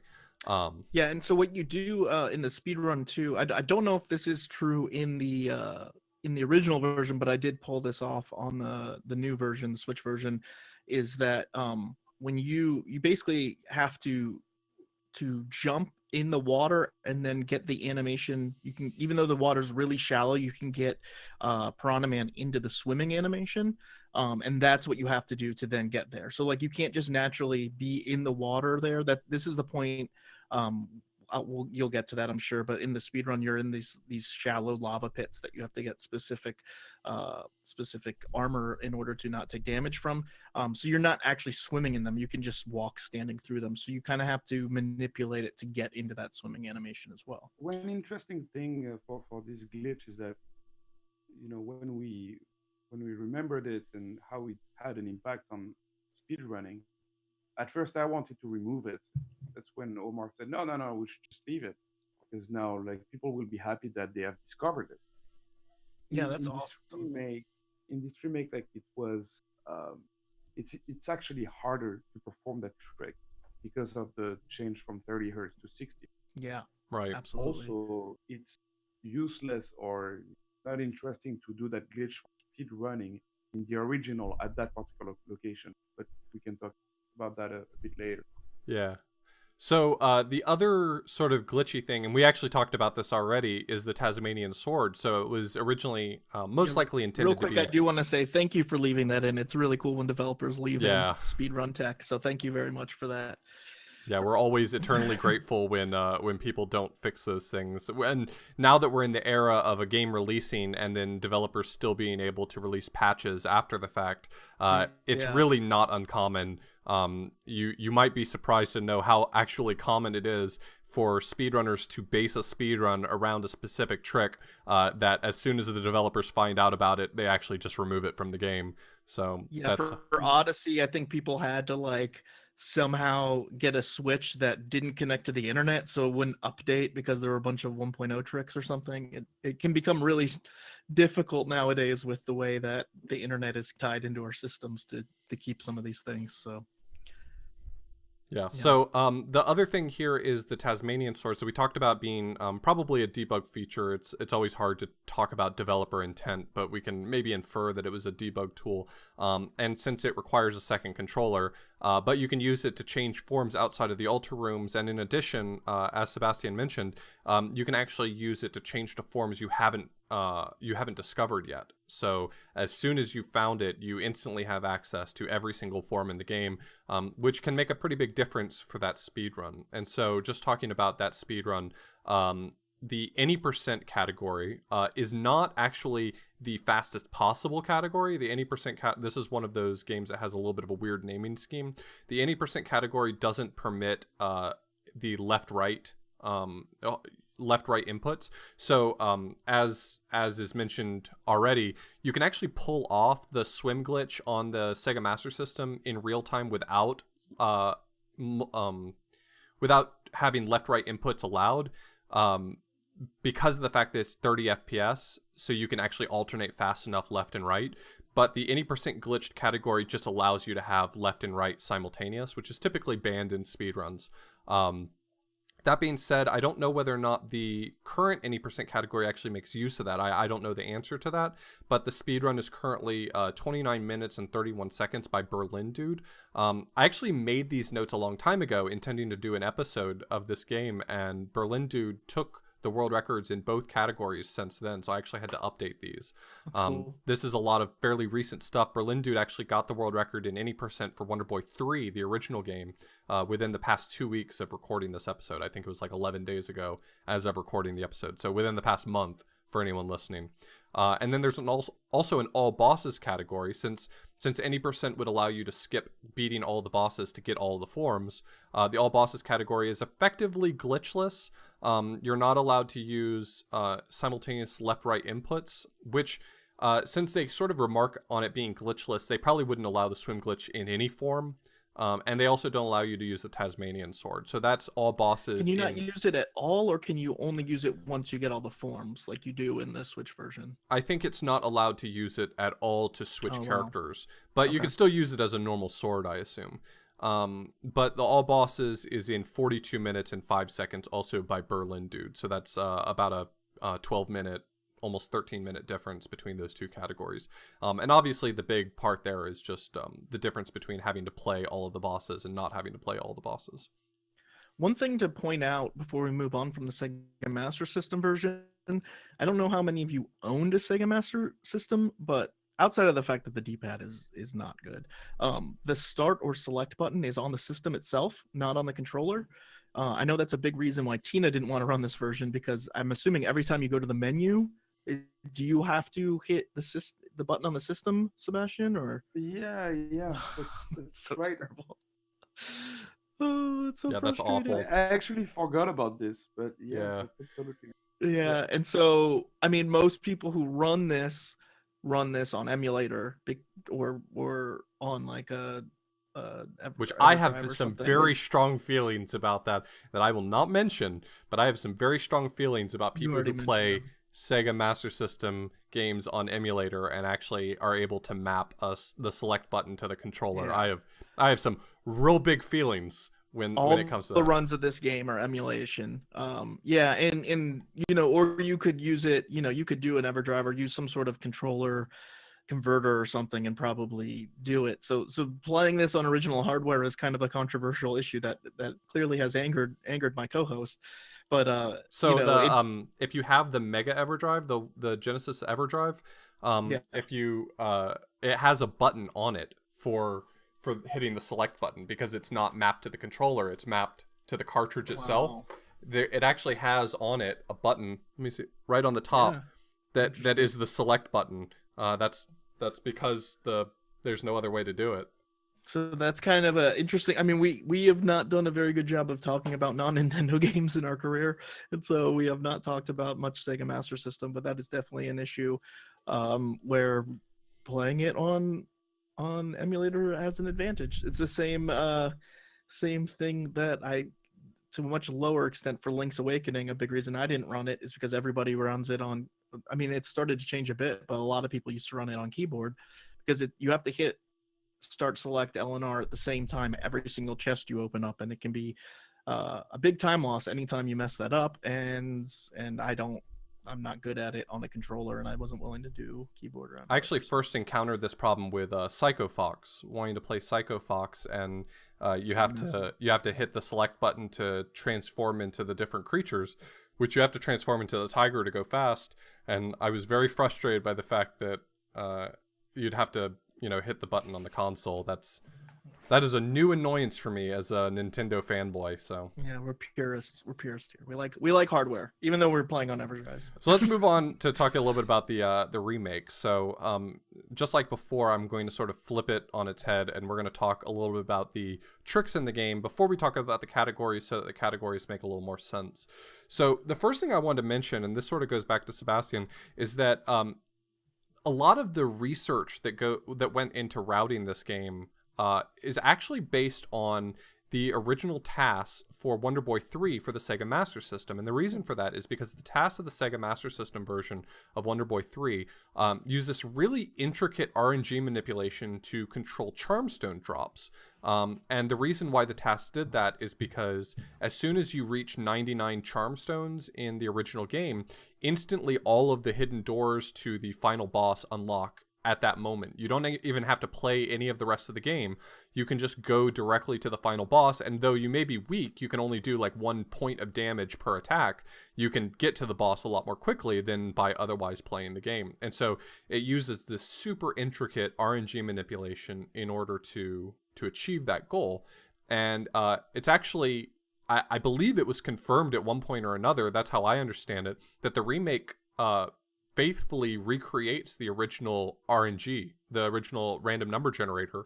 And so a lot of that research was able to be translated over, while like enemy placement, the size of the screen, things like that make it so that the route would be different.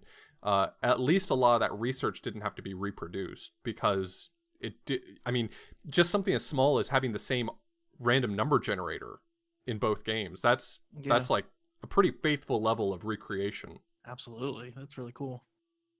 Yeah, absolutely. So this is actually the same exact code running there, and so I try to help some guys in the speedrunning community also to understand how um, the dragon mail armor was being dropped in the lava section, the canyon, and so like that forced me kind of to understand exactly what impacted the random numbers, based on the different events, being hit by an enemy, killing an enemy, having like a backdrop, stuff like that. So, but yeah, it's pretty much exactly the same one.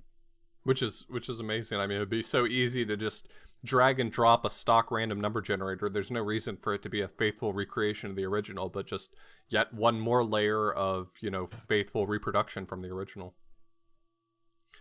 So another neat little bit of technique is, well, before I get to that, so the reason why the RNG manipulation is so important to the routing for the remake is because the boomerang drops are pretty important for at least the easy and normal speedruns. They allow for enemies to be killed without you actually having to slow down. Usually if you swing your sword, even if you were to jump into the air, or if you're the lizard and you're shooting fire or something like that, you lose a little bit of speed. But all of your spells, which the boomerang is included in that, don't actually cost you anything to cast or throw the boomerang, as it may be. And in addition, when you throw the boomerang at an enemy, if it comes back to you, if you touch it again, you recollect it. You don't have to get more of them. And so the boomerang, getting one of those as early as possible, one or two of them, is crucial to really going fast in the game. So that's Yeah. a huge And part. Tina messed this up a bit at GDQ and somehow used her super brain to recalculate whatever she needed to do to get a boomerang drop. And it was a tense moment. It was a tense moment because I knew that she had messed it up. And then once she got the boomerang, you can just see the sigh of relief in her heart as she could continue the run. But it does make a big difference. We will never know what kind of fancy math was going on inside of her head at that moment. But I don't think that if I fell off of my RNG manipulation route in any game, I would ever be able to just like jump back into it later. Yeah, that was crazy. That really just shows how intricately she understood it. It just, I mean, or lucky. Yeah. Or lucky. Or maybe she's lucky. I don't know. Wow. I'll have to ask her. Okay. Well. Somebody asked this earlier, and so this is an interesting thing. Changing to the retro graphics, people are wondering if this affects the speedrun at all, and it does in the fact that, I mean, the run itself is the same, but if you go into a boss fight, you'll notice that Tina will switch over, or whoever's running it will switch over to the retro version for a short period of time and then switch back. That's because there's these cool boss introduction cutscenes that the remake has introduced for each boss. Yeah, like names the boss, and this banner comes across the screen. You see like a big graphic of the boss come up. And I think Tina showed one of them off on her GDQ run, just to show what it is. But they are really cool. They're really good artwork. And so that basically, if you switch to the retro and then switch back, you can skip those, which saves a couple of seconds each boss. Yeah, for sure. Little things like that really do add up in a speedrun. It's amazing how sometimes you'll discover something like that and it'll be like, well, this isn't a really fancy trick, but it's kind of a neat way to save a little bit of time. And it's interesting how many of those add up. If you can find a few things like that in every game, it really does make a difference. Yeah, so we've mentioned the swimming glitch before, and so the reason that the swimming glitch is used is it allows you to enter the unknown to get access to the Hawkman way earlier than you're supposed to, and you can skip all of Piranha Man's dungeon, which is kind of a bummer. I really liked Piranha Man's dungeon. It was also partly because I'd never seen it before because I've only watched speedruns of this, but it's like this haunted ghost ship, and so basically you use the floating, flying, swimming trick in the lava and get over this wall that is you're not supposed to be able to get over, and on the other side of that wall you are immediately turned into Hawkman, and now from that point forward the game thinks that you've done everything that you needed to complete to get Hawkman, which is really cool. So the point of this is that we didn't want people to be able to finish a certain level that was not meant for a particular character form. So that's why we forced transformation to Hawkman at that point. we also disable the Tasmanian sword in all the unknown areas so that people don't cheat, basically. Oh, Yeah, it okay. would be really easy, for instance, to beat like the Mouseman unknown if you just had access to Hawkman. You could just fly over everything. Um, Exactly. so Oh, I didn't know that. did you have That's to cool. take into account the fact that it forces you to switch to Hawkman? Was there any special care that had to be taken to like obviously accessing this unknown was only supposed to be possible if you could fly in the first place. But Mhm. was there anything special that had to be taken into account for the fact that, okay, well, what if you got there early? Does that disrupt anything in the game? Well, we knew that some of the unknowns in general could be accessed by other forms. For instance, there's the lizard man unknown area, which can be accessed by lion man. So for that particular hawkman, I mean, I was pretty sure that nobody could access it as anything else but a hawkman. And Right. that's me having played the game many years, and I forgot about the swimming, like flying trick. Right. And so also, like, I think I might have thought about it, but I was like, oh, there's no water around. Of course there's lava. And I didn't think that it would be The doable, but classic yeah, I oversight. guess people, yeah, exactly, classic oversight that we decided to keep.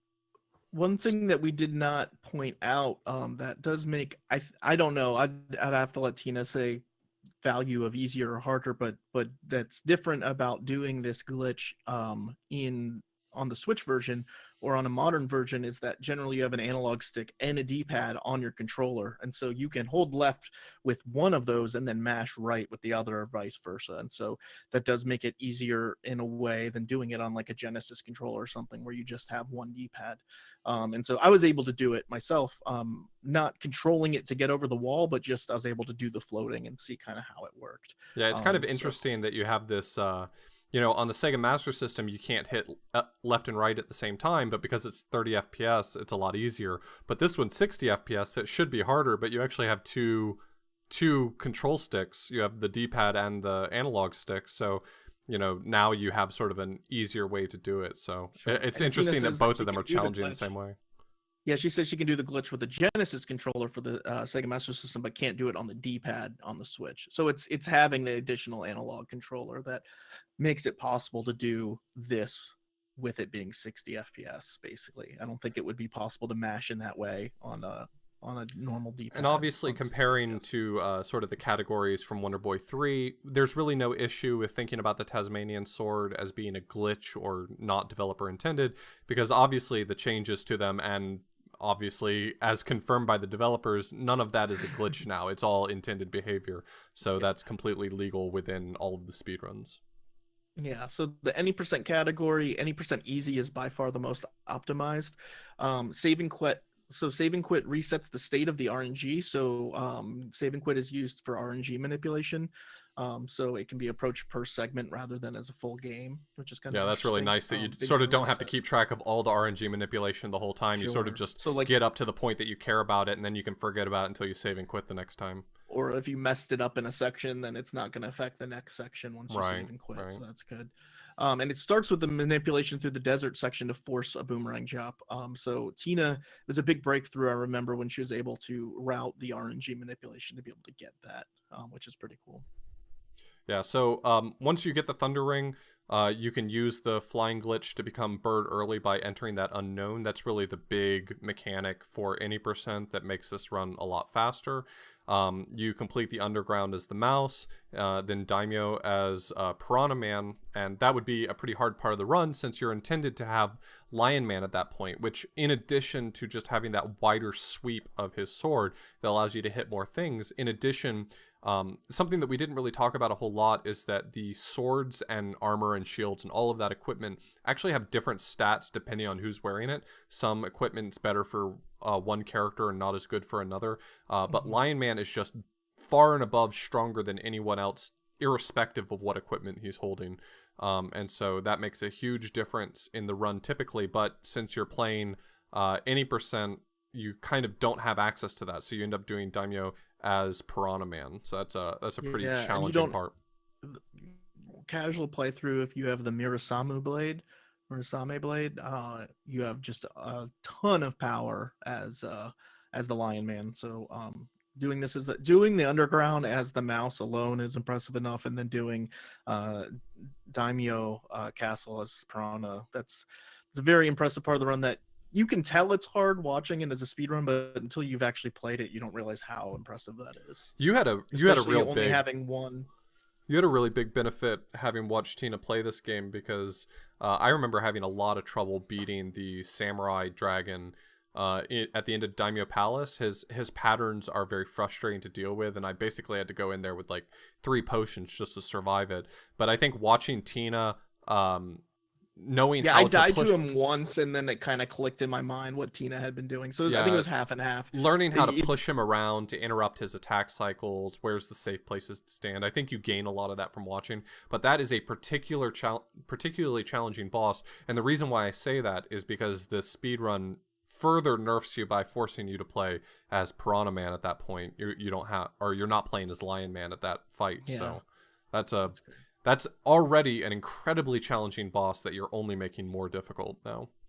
He does 1 heart of damage per hit, which is massive. I mean, at that point, you probably only have 5 or 6 heart containers, and Piranha Man doesn't do nearly enough damage to really take him down quickly. You're in that Yeah. fight for a while. So I think once you realize when he holds up his sword and the electricity hits it, that's when you can hit him. The fight's actually fairly easy as Lion Man, at least. But if you don't realize that, you're gonna feel like you're constantly getting juggled by the the electric balls that he's throwing out. Or if you walk up and try and hit him, he immediately slashes you. So the only time you can really get a clean hit in is when he does that. Once I realized that, I thought it was pretty easy as Lion Man. But again, I haven't had to do it as yeah, Tina just mentioned for as us that the Piranha. speedrun does not collect heart containers, so that's even further. Just taking a hit is pretty much a potion at that point. Yeah, I think so. Tina got 1 extra heart for the GDQ run, but yeah, 1 heart for the whole run is crazy. I can't imagine that. That's pretty sweet. So Yeah, so it's really there's a big, watching someone who's good at that fight versus someone who's, learning the run. There's a big difference in watching them play it, feeling that confidence to be able to push that boss around and interrupt his attacks before he actually makes them rather than waiting for him to attack and hold up the sword. That's really the big difference. So if you're playing it casually, you're probably going to wait for him to swing his sword a whole bunch, and then as soon as his sword's up in the air, then you run into attack. But feeling confident to really push your advantage and push him back as quickly as possible. I mean, this is the fight that you want to watch if you want to get a feel for whether or not someone's really good at this game, I would imagine. definitely. And so the rest of the run, you go back to the intended route, use the Tasmanian sword to speed up the final dungeon by using certain characters in the challenge rooms that they weren't designed for. But outside of that, it's fairly straightforward. The other category is no major skips, and so this is designed to kind of be like an all bosses category, in that you're not, skipping to get the Birdman, and therefore you have to do the Piranha Man's boss stage as well, which is pretty cool. And while save and quit is banned in this version, death warps aren't. However, since bosses heal the player, the death warps are prohibitively slow. You have to take a lot of damage to die. In addition, since you're not saving quitting, that means that if you're going to do RNG manipulation, you don't get that really nice buffer of being able to reset it. You don't get to sort of think about things in a compartmentalized way. You're either not RNG. I'm not sure whether or not the deaths do. I imagine they would, but they're not really useful in the speedrun anyway. So basically, you're either not RNG manipulating or you're RNG manipulating the whole game. So, yeah. I mean, take your pick. From what I can tell from Tina, like the RNG manipulation only really matters a ton to get the boomerang early on. That is the good thing. I think some of the later RNG manipulations aren't quite as impressive. Also, Tina says the deaths don't reset the RNG state. Oh, good. So you cannot manipulate it in that way. So due to the fact that you have no legendary sword, old castle money drops, the money management in this game is in this category is a much bigger issue for the run as well, which is interesting. Yeah, so the run's pretty similar to any percent up until you get the Thunder Ring, but then after you collect the ring, you purchase the Murasame sword, which is the second strongest sword in the game. Unless you're Lion Man, then it is the strongest sword in the game. And you actually have to play Piranha Man's dungeon, which leads to the Captain Dragon, which, according to pretty much everyone now that I'm hearing, that's their favorite part. And sadly, if you watch any percent speedruns, you're really missing out. So, yeah. But since you have And, Lion Man, everything is going to be a lot easier. You know, he has a huge range on his attack, and he also ends up having, you know, he does a lot more damage with his attacks. Since you picked up the Murasame sword, that's his strongest weapon. 250 attack points, I think it is, something like that. It's massive. He deals a lot of damage. Yeah, and so any percent easy world record for that is 25 minutes 41 seconds by our girl Tina Hacks. Also, she has the any percent hard record at 31:15. Our friend Ellipsis has any percent normal at 28:46. And then there are also additional categories of no major glitches and 100%.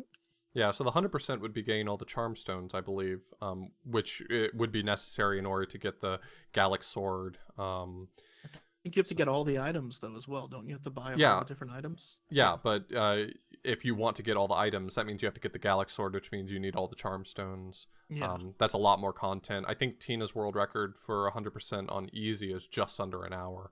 So it's a pretty big disparity in the length of the run. That's still impressive. There's a lot of items you can buy in this game, so you'd have to grind for money. And if you've played any of the unknowns, imagining beating all 6 of them in just that small amount of extra time is making a huge difference. So yeah, that's pretty impressive.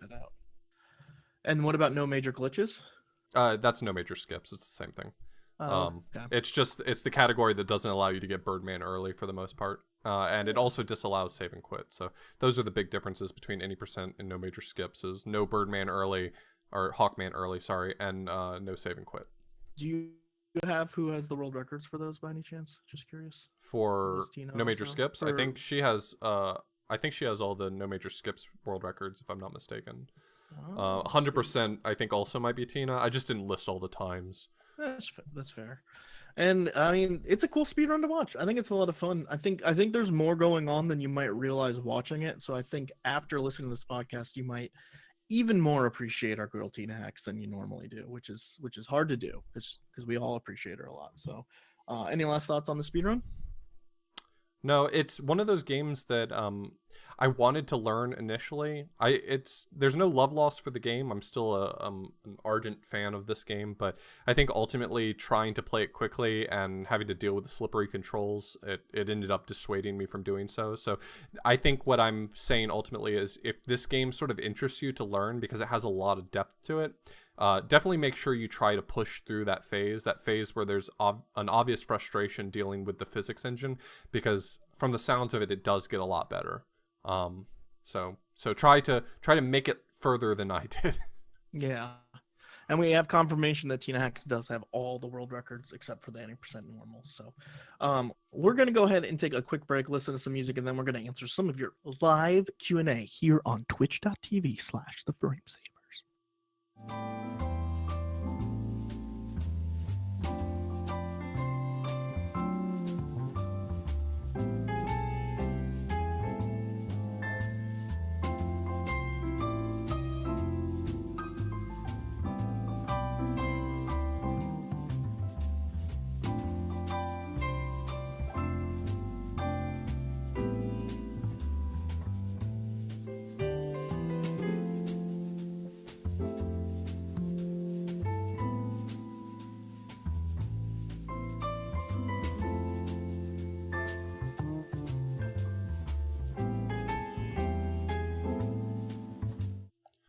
So as always, we really enjoy being able to answer your live Q&A here on our Twitch channel, twitch.tv/theframesavers. Keep in mind, if you want to ask us any questions before the episodes come out, we actually list what episodes we're doing on our events page. You can find that on twitch.tv/theframesavers/events. You can find out what episodes we're doing. So if you want to ask us any questions, feel free to ask us on Twitter, Discord, email. We'll get them. We'll throw them in here, but we really enjoy all of the really good questions that you guys ask while you watch us and while you listen to us talk about this game. And so starting off, we have from chat, Drumboardist asks, a question for the interviewers: any personal ties to Wonder Boy, like growing up with a Sega Master System? I will just go ahead and get to it. I did not have a Sega Master System growing up. I had a friend with a Genesis and a friend with a PlayStation. I otherwise have only ever owned Nintendo consoles until I was old enough to be in grad school. So I missed out pretty much on everything Sega, everything Sony, everything that wasn't Nintendo. Yeah, I grew up with all Nintendo systems, and I had a Sega Master System and a Genesis, so I was a little spoiled. But I never had any of the Wonder Boy games on it. I did rent Adventure Island as a kid, which I believe is very similar to the Sega Master System Wonder Boy 1, but I'm not certain. But yeah, I never got to have any of these. I hadn't heard of Wonder Boy 3 until I got into retro gaming like 5 or 6 years ago. Started watching YouTube videos and saw it as kind of this hidden gem. This is, I was collecting for all kinds of systems, and I have a little teeny Sega Master System collection of like 15 games, maybe 12 games, and I know this one's a bit pricier, so it was one I'd always kind of try to keep my eye out for if I could find it for cheap. But I The never only did, comment so. I will make about that is that when I first got into speedrunning, I was speedrunning Super Mario World, and the active racing community for Super Mario World was a lot of European speedrunners. And I remember that they would always alternate between racing Super Mario World or Wonder Boy and Monster World, so Wonder Boy 2. So that was actually when I first found out about the Wonder Boy series and checked it That's out. funny. So Space Cow 2455 has a question for Sebastian. So Sebastian, Wonder Boy, what is the secret to his power? Oh, great question. I'd say it's the power to switch to a girl as well. Nice. it's a We real added a upgrade. cheat. I don't think a lot of people know that, but we call it the sex change cheat. And while being a Wonder Boy, by doing a special combination and transforming, you can also switch to a girl and vice versa. Oh. Is that true? I didn't know that. Yep.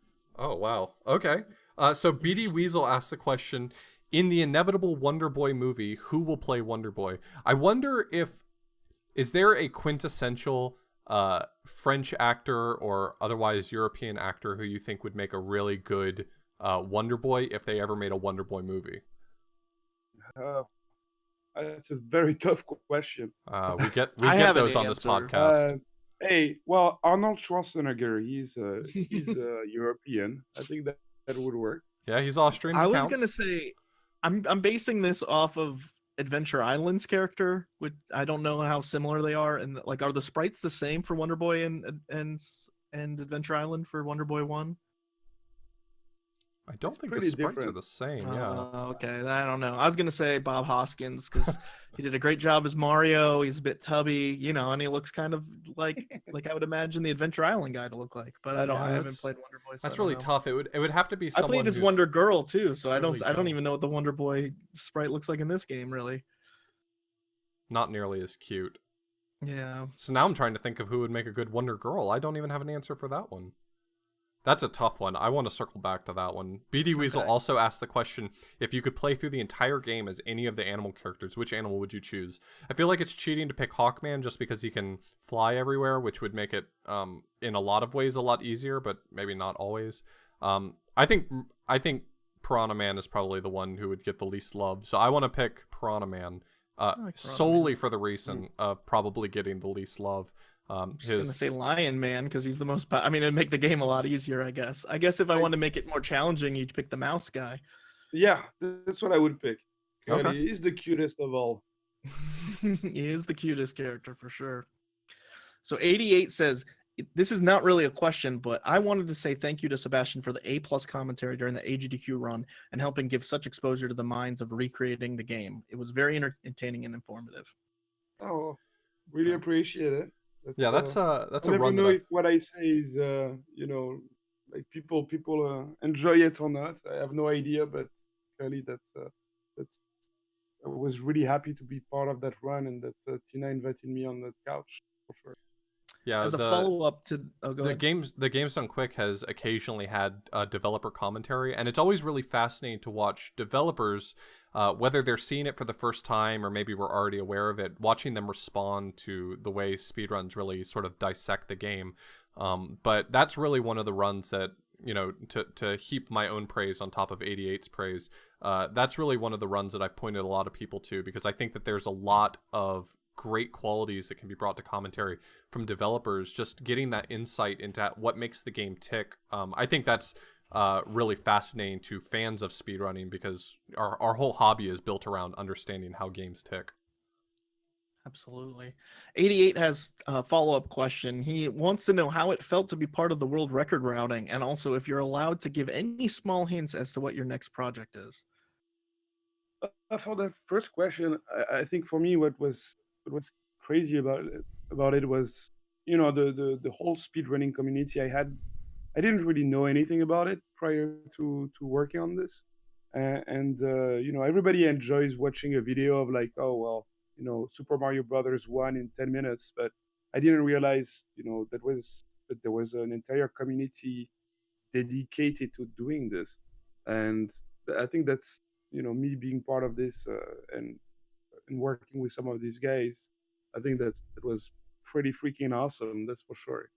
Um, as to my next project, right now, like as Lizard Cube, we don't have any plans uh, at this particular minute, but things are changing, and the team members are doing various things right now while waiting for the next big thing. So we might hear some news pretty soon.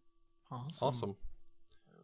So we have another question mentioned here. Cinehell, a Wonder Boy 3 speedrunner, had tested the remake early on. She actually held the world record for several of the categories before Berlin Dude, who does a ton of Wonder Boy speedrunning across the series, sort of came in and made more or less a clean sweep of the entire series.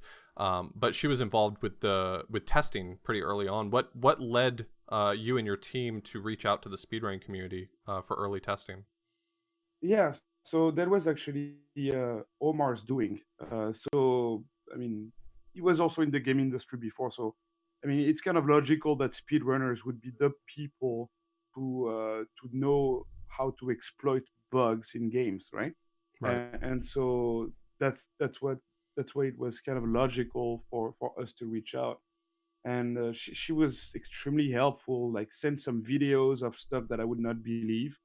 So we would give some beta versions of the game to her, and she would say, "Oh no, I managed to like get stuck in some golden blocks, because there is a way to create golden blocks where when you're wearing the special equipment, you can Right. actually create golden blocks on the fly, right?" And so this was exploited in the original to kind of like traverse levels. And so I wanted to fix that, but she could still reproduce it after I fixed it, and so that led me to me working harder on it. But I think that was a great idea that Omar had, and clearly, I think the level of polish that we managed to accomplish eventually would not have been possible without this kind of dedicated testing. And actually, now that I'm thinking about it, we also had an entire team of testers as well. But because they didn't know the game as much as she did, they just couldn't repro the same kind of bugs that Snail did. So it's it was clearly a very welcome addition to the team. That's awesome. That's Yeah, really that cool. I this is didn't actually even know about happening a that. lot more. This is happening. By the way, that question, I don't know if I mentioned, was from Tina Hacks. This is actually happening a lot more. There's a lot of game companies these days that are actually recruiting speedrunners from their productions. So speedrunners who have been speedrunning games that they've worked on, they've been recruiting them as QA testers and other staff members for their team, which I think is really great. I think it's a great direction that our community's heading, sort of gaining that respect within the greater gaming community as being sort of people that have that focus and the dedication to be able to find those sorts of things. Absolutely. Well, that is our Wonder Boy the Dragon's Trap episode. Sebastian, you have anything you want to plug? Anywhere you want people to follow you or do things or anything? Uh, I mean, I for people who haven't played the game, give it a shot. That's all. For sure. Yeah, go to Amazon.com, type it in, order it. That's the link that we're plugging for Sebastian. If not, other than that, he wants to stay in the shadows. He wants to. You can find their team on Twitter at LizardCube. Okay. That'll give you some information about their team, and maybe hearing the early rumblings of any new projects they might be working on. That's probably where awesome. you'd get in on the ground floor of it. So Yeah, For and if sure. people want follow-up discussions or have questions that might not have been, answered today, then yeah, like I do have a Twitter account as well, and you guys tagged me as well, so people can find me there. Will do. Yeah, Awesome. if you look at our Twitter, we've definitely mentioned him a few times on Twitter, so you can find his Twitter there. And if you have any follow-up questions, definitely check it out. Yeah, real quick, just a huge shout out to all of our supporters out there, people watching on Twitch or people listening on iTunes, SoundCloud, wherever your podcasts are found. We want to give a special shout out to our Patreon donators who give us $25 a month or more. First off is Tina Hacks. If we haven't said her name enough this episode, she runs Final Fantasy VI, Wonder Boy, Shantae, a bunch of other stuff, Super Mario World, Link to the Past now. Give her a follow. She's a great speedrunner at twitch.tv/Tina Hacks. You can find Mr. Pizak, MRPZAK. He does a bunch of classic retro speedruns on Twitch. Go follow him. Also, twitch.tv/Kip, KIPP, is a Super Metroid speedrunner, hosts a Super Metroid strat chat every other Thursday on the stream where people can come and learn about different tricks and stuff for the game. As always, you can find us at theframesavers.com. You can find our Twitter at twitter.com/theframesavers, and you can ask us questions there, give feedback, etc. If you really want to dive into the community, if you go to theframesavers.com, there's a link to our Discord. You can hang out there, chat with other listeners, chat with us, ask Q&A, and just kind of get announcements for when when episodes go live, stuff like that. We also want to give a plug to our friends at podcast.warp.world. That's Grand Pooh Bear, X Water, and Jakku. They do an awesome podcast about gaming news and Twitch news. Go give them a listen. They're awesome. And also, follow BMorgs, Brian Morgenthaler. He's here in the chat. What up? You can find him at BMorgs TV on Twitter and Twitch. He makes these podcasts sound awesome. We love him very much. Where can they find you, Mr. Chad? You can find me on Twitch, Twitter, and YouTube as Author Blues. And definitely check out our Discord server as mentioned before. We just added a new bot that announces when things go live, so you can really get in on the ground floor of new episodes going live, new episodes that come out on SoundCloud, on YouTube, and whenever we go live on Twitch, so you can be informed. Also, I just want to give one last extra plug as well to our calendar. Our Discord server is going to be used pretty soon to be able to announce not just events that are going on in the community, but for speedrunning marathons, give you live updates about what games are being played, coming up next, things like that, so you can really keep track of them a lot better. So our Discord server is where you'll want to be for that. Where can people find you, John? You can find me at John Carls on Twitter and Twitch, John Carls1 at YouTube. Also, quick little personal plug, I am organizing a Mega Man 2 Game Boy tournament, so if you're interested in that, hit me up on Twitter or on Discord. We've got like 15 people in there right now. We're trying to make it a 32-man tournament, but we might have to stick with 16. So if you're interested in learning that game, definitely check that out. I'll definitely join that. Also, yeah, I'm sure Author Blues is not joining that. Also, just a huge thanks to Sebastian for coming on, taking time out of his day, 2.5 hours to chat about this game. It means a lot. If you want to show him thanks, go buy the game on the eShop or on Switch. It's definitely worth it. But Sebastian, thanks so much for coming on. We really do appreciate it. Well, thank you for inviting us. Thank you very much. It was a pleasure. For sure. Absolutely. So last words, I guess just go buy this game, right? Yeah, definitely. It's well worth it. You won't be disappointed. It's a ton of fun. Take your time and really get into it. And if you're 10 out hearing of this, 10. 10 out of 10. 10 out If of you're 10. hearing this on the podcast, you still have, I think, a couple days to go ahead and sign up for this giveaway. We are giving away a copy of this game for whatever version of system that you can play it on, so you'll still have some time to do that. Yeah, I think by the time this episode drops, it'll be about 10 extra days left. Yeah, so you'll have time, so go check our Twitter or Discord. You can find a link to that and sign up for that giveaway. We want to give back to you guys. I think you will really enjoy the game, and we just really wanted to do something to say it. We appreciate all of you listeners, so thank you guys so much, and we will see you next week. Later. Bye.